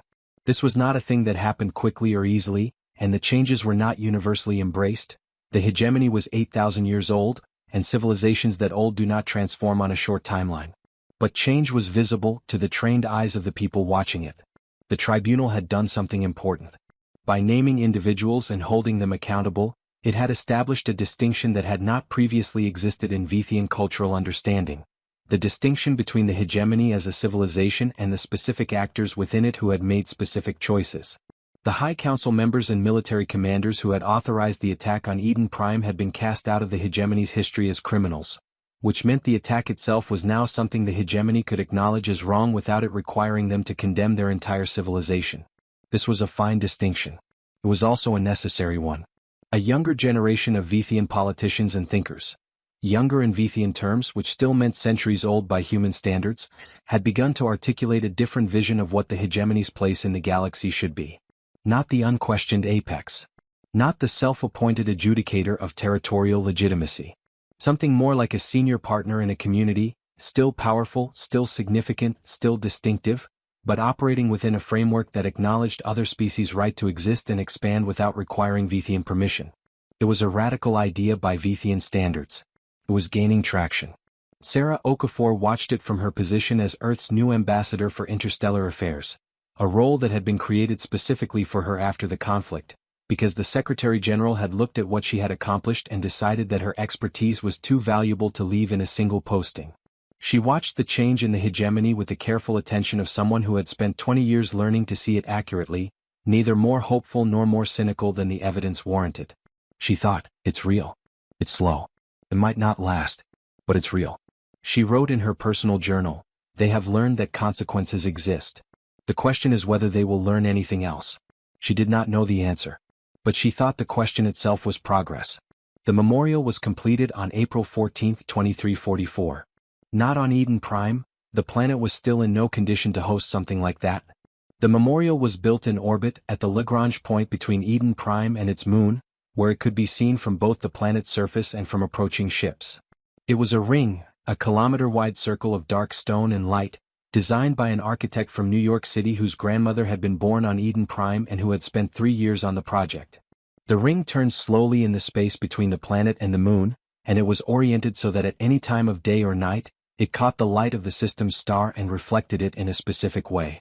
At certain angles, from certain positions in the system, the reflected light shaped itself into something that looked like a word.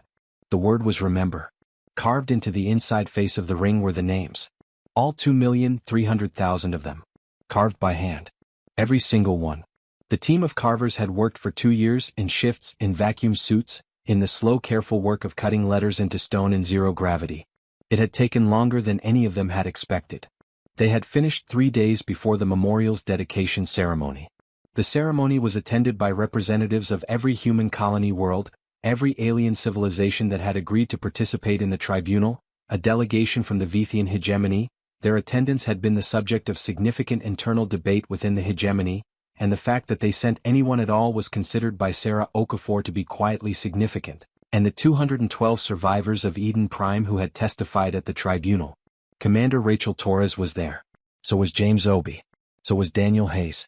General Marcus Webb was there, retired, in civilian clothes, standing near the back of the gathered group on the observation platform that had been positioned to give a clear view of the memorial ring. Secretary General Maria Santos spoke. She spoke for 12 minutes. She spoke about the colony and the people who had built it and the lives they had lived and the way they had looked at the three-nebula sky. She spoke about the children who had chased sparks through the grass. She spoke about what the response to the massacre had cost, not just the military cost, the human cost, the lives of the soldiers who had died in the battles of October 14th. Their names were also on the ring, added at Rachel Torres' specific request. But the moral cost, the weight of violence even when the violence was just.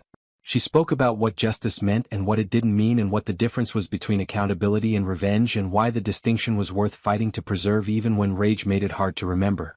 And then she said very quietly near the end, they were here. They built something beautiful.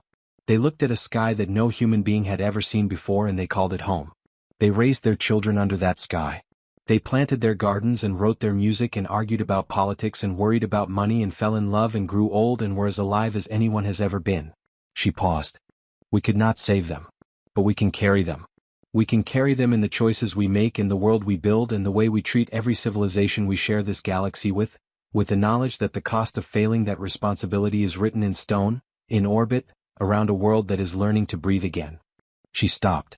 The ring turned slowly in the light of the star. Remember. After the ceremony, the gathered people dispersed slowly, the way people do when the thing that brought them together was important enough that leaving it feels like something that deserves to be done carefully. Rachel Torres found herself standing at the observation window with James Obi beside her. They looked at the ring. I found something growing, he said after a while. He told her about the crack in the glass, the small green thing, the plant that had survived because physics had preserved a tiny space for it. Rachel listened. Is it still there? She asked. It is. We've been keeping an eye on it without interfering. There are more of them now, the crack has expanded and there are 5 or 6 plants in the protected area. He paused. Maya thinks it's a grass species that was introduced during the original terraforming. Native to Earth. It survived the attack because the glass formed over it quickly enough to preserve it and the temperature differential protected the root system. Rachel thought about that. Earth grass, she said. On Eden Prime. Yes. She was quiet for a moment. That feels right, she said. Daniel Hayes stood alone at a different window at the far end of the observation platform, looking at the planet below. From up here you could see both the damage and the healing. the dark plains of fused glass in the valley where New Chicago had been. And at the edges, where the restoration teams had been working, the beginning of something different. Not green, not yet, the planet was too early in its healing for green, but a different shade of dark, a living dark soil instead of glass. He thought about the two pilots he had lost, Garcia and Kim. He thought about Margaret Osei, who had been 12 years old. He thought about Thomas and Clara Reyes on their honeymoon.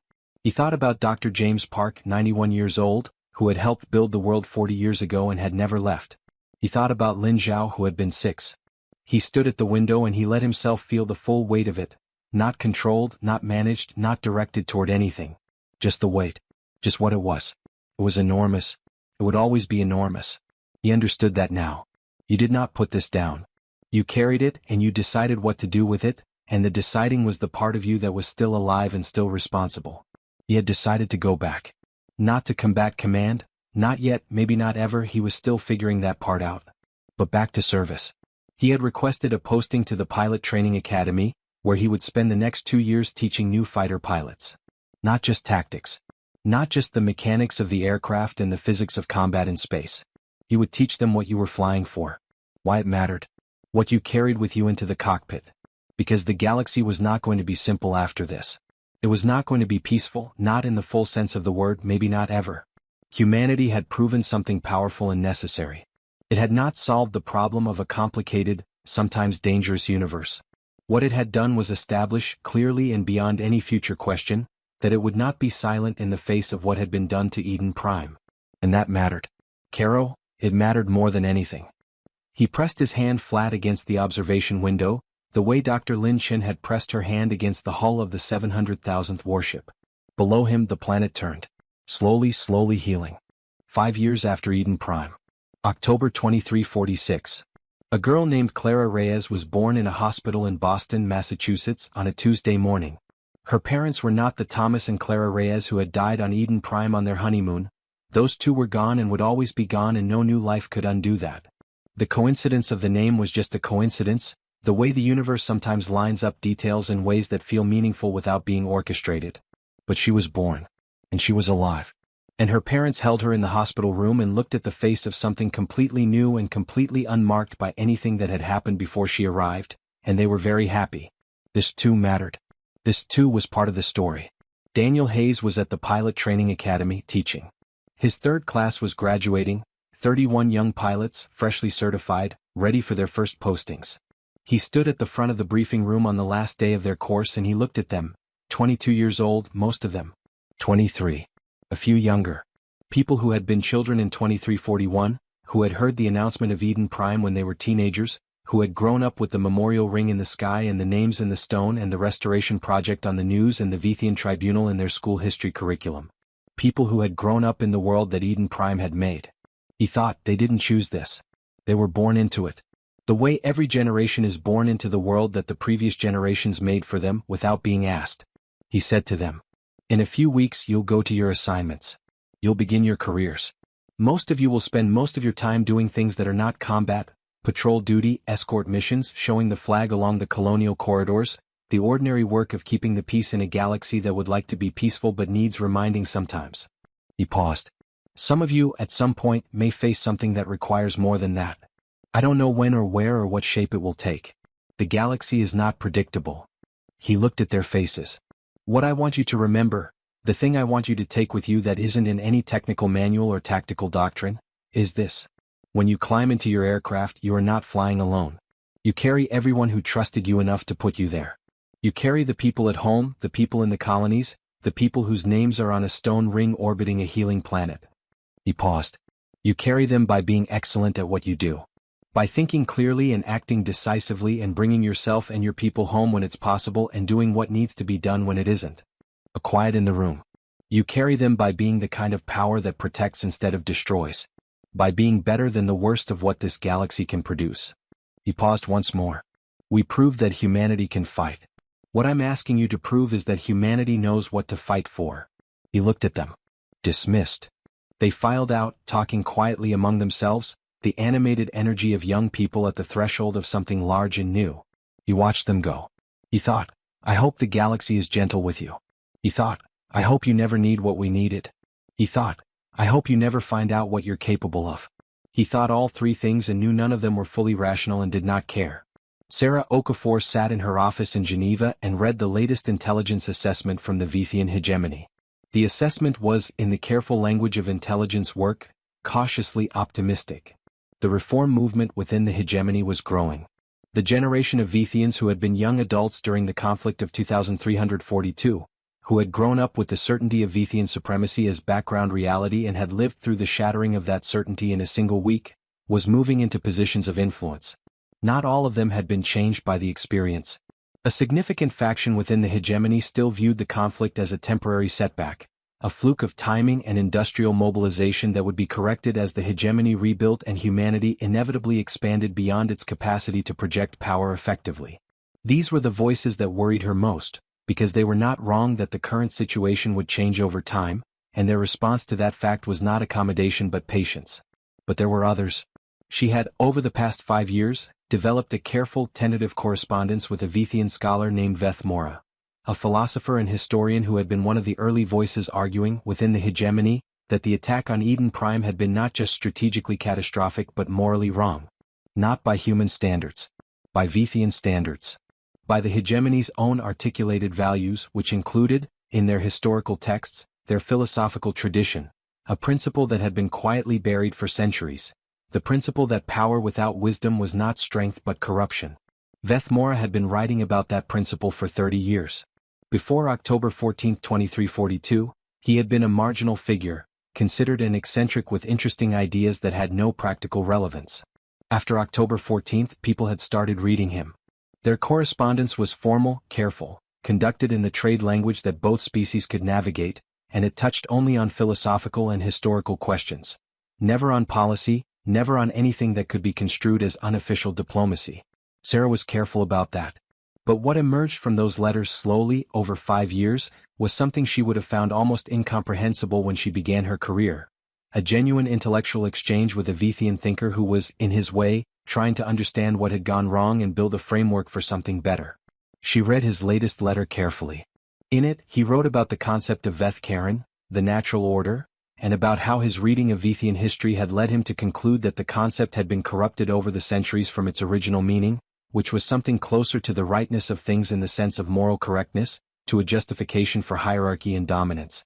He wondered whether the original meaning could be recovered. Whether Veth Karen could be reinterpreted as a call not to dominate but to be worthy of one's place, to earn it, to justify it by how one treated others. He asked her at the end of the letter what she thought. She sat and thought about it for a long time. Then she began to write her reply. She wrote, "I have spent my career trying to understand your civilization. I still cannot claim to fully understand it, and I would be dishonest if I claimed otherwise. But I think you are asking exactly the right question.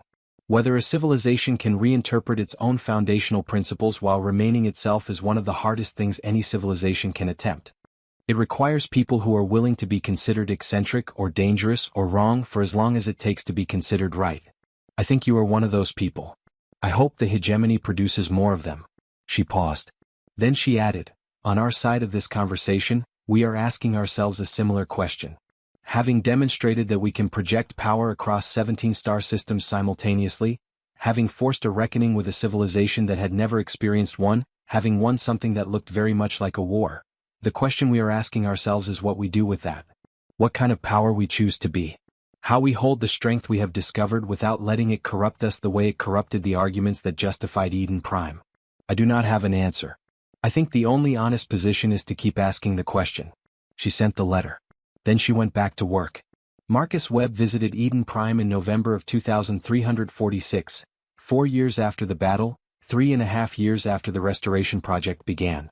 He arrived by civilian transport, without military escort, without ceremony. Just an old man with a retired officer's ID and a request to visit the restoration site. Myachin met him at the landing pad of the main research station, a small, functional building, nothing like what would someday be here if the plans held, but real and standing and full of people working. She took him out to the valley. The fused glass was still dominant, it would be for years yet. But it was not total. In the sections where the restoration teams had worked hardest, there was soil. Brown-black and new-looking but real soil, capable of supporting life. And in those sections things were growing. Not a forest. Not a field. Small, careful, deliberate plantings, each one part of a long, slow plan that would take decades to mature. But growing.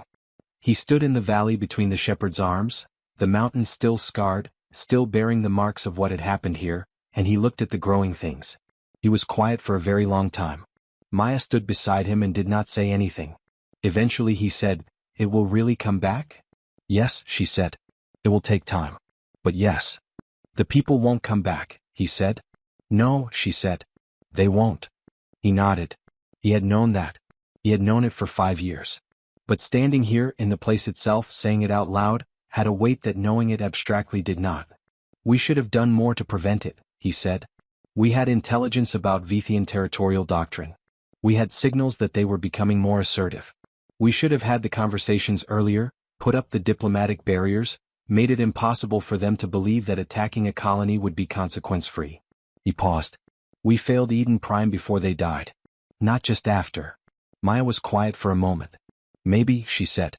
"Or maybe the Vithians would have done what they did regardless of what we said. Sometimes people, civilizations, do things that no amount of advance warning would prevent, because they don't believe in the warnings until the consequences arrive. That doesn't make it not our fault." "No," she agreed. "It doesn't. But it means the fault is shared. And it means the lesson is not just, be more militarily prepared, though that's also true. The lesson is, build the relationships. Build the frameworks. Build the trust, even with people you don't fully understand and don't fully trust. Because the alternative is what we're standing in." He looked at the growing things. "What kind of plants are those?" he asked. "Mixed at this stage. We're introducing species in sequence, building the soil composition as we go. These ones," she pointed to the nearest section, "are nitrogen-fixing legumes. They'll prepare the soil for the next layer. And over there," she pointed to a crack in the glass near the edge of the cleared area, "that's earth grass. It survived on its own. James Obi found it. We've been watching it." He looked at the crack. The grass was visible even from here, a bright thread of green against the dark. "Earth grass," he said. "It didn't give up," she said simply. He stood and looked at it. Then very quietly he said, "Neither did we." 10 years after Eden Prime. October 2351. The restoration project on Eden Prime had reached a milestone. The valley where New Chicago had stood, the flat, wide space between the shepherd's arms, was no longer a plain of fused glass. Most of the glass had been removed over the past 7 years, broken up and carried away and processed into the building materials for the research stations and the first structures of what would eventually be a new settlement. What remained was soil, dark and rich, and in that soil things were growing. Real things. Established things. Not the careful experimental plantings of the early years, but a landscape that was beginning to look, from a distance, like what it had once been, like something alive and complex and self-sustaining. The grasses had come first. Then the low shrubs. Then in the past year the first trees, small yes, their trunks the thickness of a child's wrist, their branches reaching for a sky that was now, finally, fully repaired and clear. The atmosphere was breathable without supplemental support. The rivers were not back. The major water systems would take another decade at least. But there were streams. Seasonal flows, fed by the snow on the shepherd's arms, running down into the valley in patterns that were beginning to carve channels where channels had been before. And life that humanity had not planted was beginning to appear. The microbiome that the restoration teams had carefully rebuilt in the soil was doing its work, creating conditions that allowed species from the surrounding ecosystem, the parts of the planet that had been less severely damaged, that had survived in pockets and margins, to recolonize the valley. Insects had been spotted. Not sparks. The survey data confirmed that the spark species, the little creatures with 4 glowing wings that the children had called sparks, was extinct. That specific, unrepeatable, glowing thing was gone and would not come back. But other insects, other life. Small, patient, persistent life, doing what life does in the absence of catastrophe. Moving into available space, eating and being eaten, reproducing, adapting, filling the world.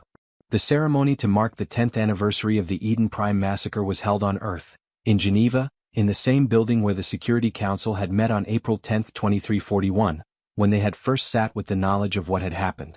It was a different kind of ceremony from the memorial dedication 5 years before. 5 years ago, the grief had still been very present, very close, the rawness of it still visible in the way people moved and spoke and held themselves. Now there was still grief, there would always be grief, that was the nature of 2,300,000 names, But the grief had settled into something that could be carried alongside other things. The ceremony included a progress report on Eden Prime, video footage of the valley, the growing things, the streams, the small trees reaching for the sky. It included a report from the Vethian tribunal. The sentences had been served or were being served, and the legal framework established by the proceedings had been cited twice in the years since in other interstellar disputes as precedent. It included a statement from the Vethian hegemony. The statement was read by a young Vethian diplomat, young by Vethian standards, which put her at about 300 years old, and it was, by any measure, extraordinary. It acknowledged, in terms that were plain and unambiguous, that the attack on Eden Prime had been wrong. It used the Vethian word for wrongness that had a specific moral connotation, the word that their philosophers used for actions that violated the fundamental principles of Veth-Karen in its original meaning. It was, Sarah Okafor knew, she was sitting in the third row when it was read, the culmination of years of internal Vethian debate, of Veth-Mora's advocacy, of the slow, grinding work of a civilization trying to look honestly at what it had done and name it correctly. It did not undo anything. It did not bring anyone back. But it was said. Publicly, formally, in front of a record that would last. HFY, from this moment on, the Vethians had said it. And that was in the record now, and the record was permanent, and the names on the ring were permanent, and the planet was healing, and none of it was enough and all of it mattered. Rachel Torres was there for the ceremony. She had completed her memoir, the one she had started writing in the quiet of the Outer Colony Patrol, the one that began with 11 Days Above a Dead World, and it had been published 8 months earlier and had been read by more people than she had ever expected or intended. She was still not comfortable with that part of it, with the fact of strangers knowing the things she had put down on those pages. But she understood why it had reached people. Because it was honest. Because she had not softened anything or arranged it into something tidier than it was. She sat in the ceremony and listened and thought about the night the message from Eden Prime had first arrived at USC Command, and the 47 minutes it had taken for everyone who needed to know to read it. 47 minutes. And then 18 months of preparation and 1 day of battle and 5 years of rebuilding and 10 years of reckoning. It was not a clean story. It did not have the shape that stories were supposed to have, with clear beginnings and middles and ends and a moment when everything was resolved and the weight was lifted. The weight was not lifted. It had settled. It had become part of the structure. She thought, maybe that's what justice is in the end. Not a lifting but a settling. Not a resolution but a redistribution. The weight doesn't go away. But it stops being in freefall. It finds its place. She thought about the For Eden Prime text on her main screen. She still had it there. On the memory of Eden, on every ship she commanded, she still had it there. Not as a reminder, she did not need a reminder, but as a statement. A declaration. We were here. They were here. This mattered. James Obi was on Eden Prime on the 10th anniversary. He was one of the people who had chosen to stay. He had extended his posting year after year, until the posting had become, quietly, his life. He was the head of the biological restoration team now, the person who had spent 10 years closer to this planet than probably any other human being. He knew every section of the restoration project. He knew where every planting had been made and how it had done and what had worked and what hadn't. He knew the seasonal patterns of the emerging ecosystem, the way the streams ran in different configurations depending on the snowpack on the mountains, the particular quality of the light at different times of year as the repaired atmosphere changed the way the stars' light scattered. He knew this place. On the morning of October 14, 2351, he walked out to the crack in the glass where he had first found the earth grass 10 years ago. The crack was part of a larger cleared area now. The glass on either side had been removed, and the soil around it had been incorporated into the restoration planting. The original crack, the specific place where he had first crouched down and seen something alive in the wreckage, was barely distinguishable anymore. The grass had spread. It was part of a larger landscape now, continuous with the new soil and the new plantings, no longer separate or special or alone. He stood there. He thought about the sparks. He thought, they're gone. That specific light is gone. I don't know if I'll ever stop being sad about that. He thought, but this is here. This grass, this soil, these trees that are barely trees yet but will be. This air that I can breathe without a suit for the first time in 10 years. This is here. He sat down in the grass. He sat there for a long time in the morning light of a healing world, and he let himself feel, not just the grief which was always there and always would be, but the other thing. The thing that grew beside grief when you let it. He didn't have a perfect word for it. It wasn't happiness, it was something quieter and more serious than happiness. It was something like the feeling of having done what needed to be done, and of watching the consequence of that slow work become real. It was the feeling of a world learning to breathe. He sat in the grass. The light moved. He breathed. Daniel Hayes was teaching his 9th class when the 10th anniversary arrived. He paused the training session that morning and he did something he didn't usually do in the middle of a course. He told them why he did what he did. Not the tactical version, not the strategic version. The personal version. He told them about the bar in Sydney and Pete stopping mid-sentence. He told them about walking back to the base in the April night. He told them about the simulation he had run 1,473 times and about Garcia and Kim. He told them about the memorial ring and the names in the stone. He told them about an old general with 2 broken ribs who had stood at his command station through an 11-hour battle and never asked anyone else to carry more than he was carrying. He told them about a planet that was, right now, on this 10th anniversary morning, growing grass in the valley where a city had stood. Then he said, "The galaxy is going to keep being complicated. The Vithian hegemony is changing, but it is not changed. That work is not done and may never be fully done. There are other powers out there with their own calculations and their own histories and their own capacity for the kinds of decisions that lead to the kinds of consequences we've been living with for 10 years. You are going to fly in that galaxy.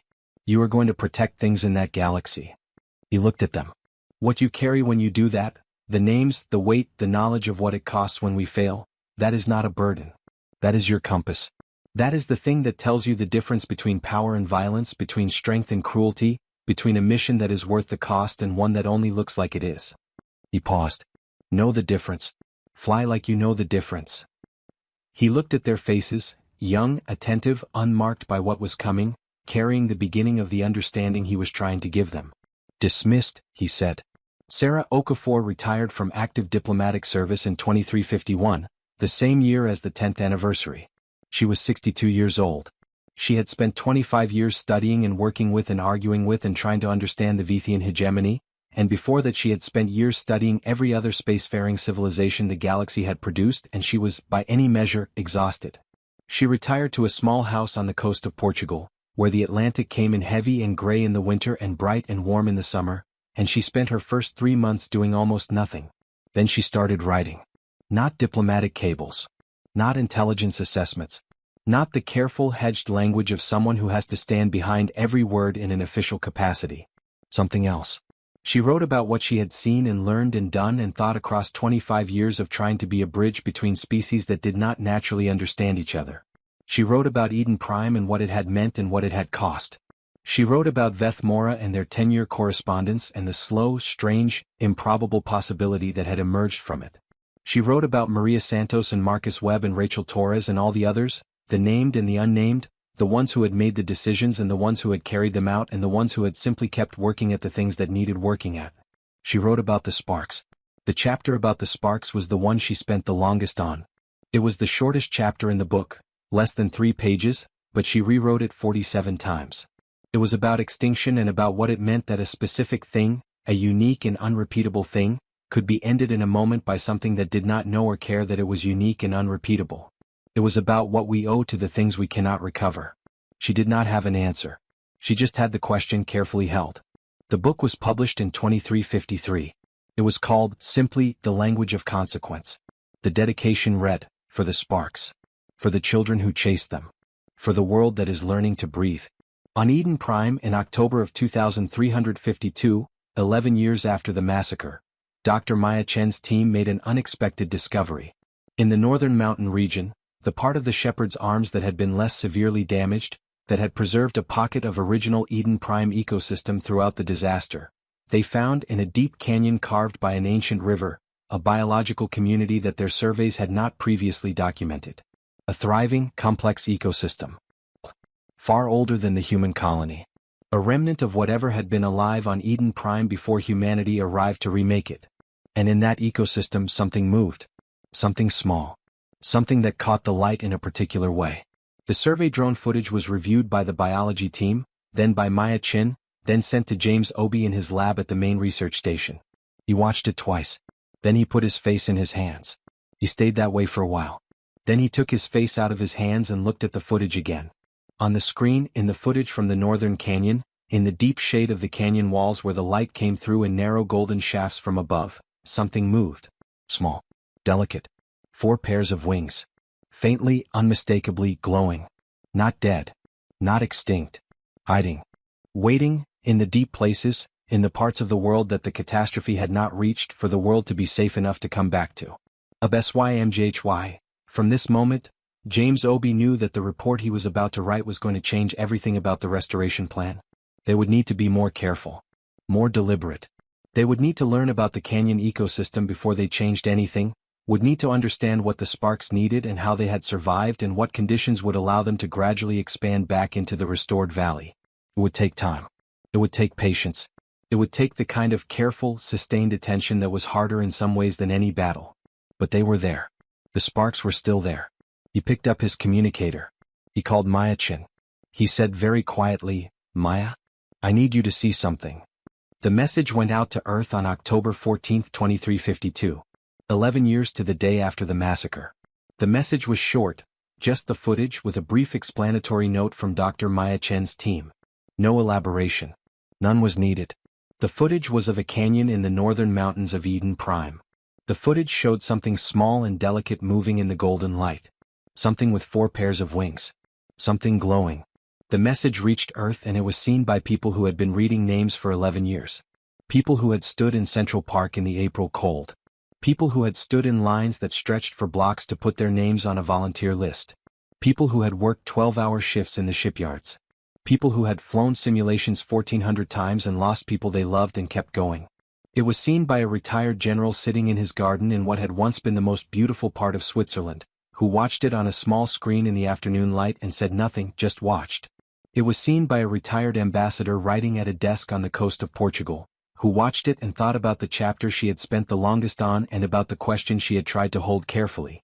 It was seen by a flight instructor in a pilot training academy who watched it with his current class.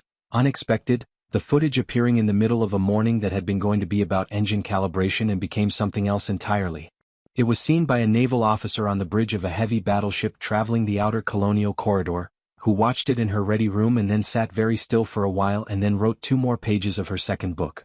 It was seen by a scientist in a research station on a healing planet who had already seen it first and who went back and watched it again when the responses started coming in, watching other people see what he had seen, watching the footage do in other hearts what it had done in his. The sparks were alive. They had survived. They were small, and there were not many of them, and it would take years of careful work before they could safely expand beyond their canyon refuge. They might never return to the numbers they had reached when the colony was alive. The world had changed too much. But they were there. They glowed. 20 years after Eden Prime. October 2361. The valley between the shepherd's arms was green. Not fully, it was a new green, a young green, the green of a world that was still in the early chapters of its recovery and knew it. The trees were no longer saplings, but they were not yet what they would one day be. The grass was thick and real, but the soil beneath it was still being built, still developing the depth and complexity that came from decades of uninterrupted biological activity. The rivers were not back.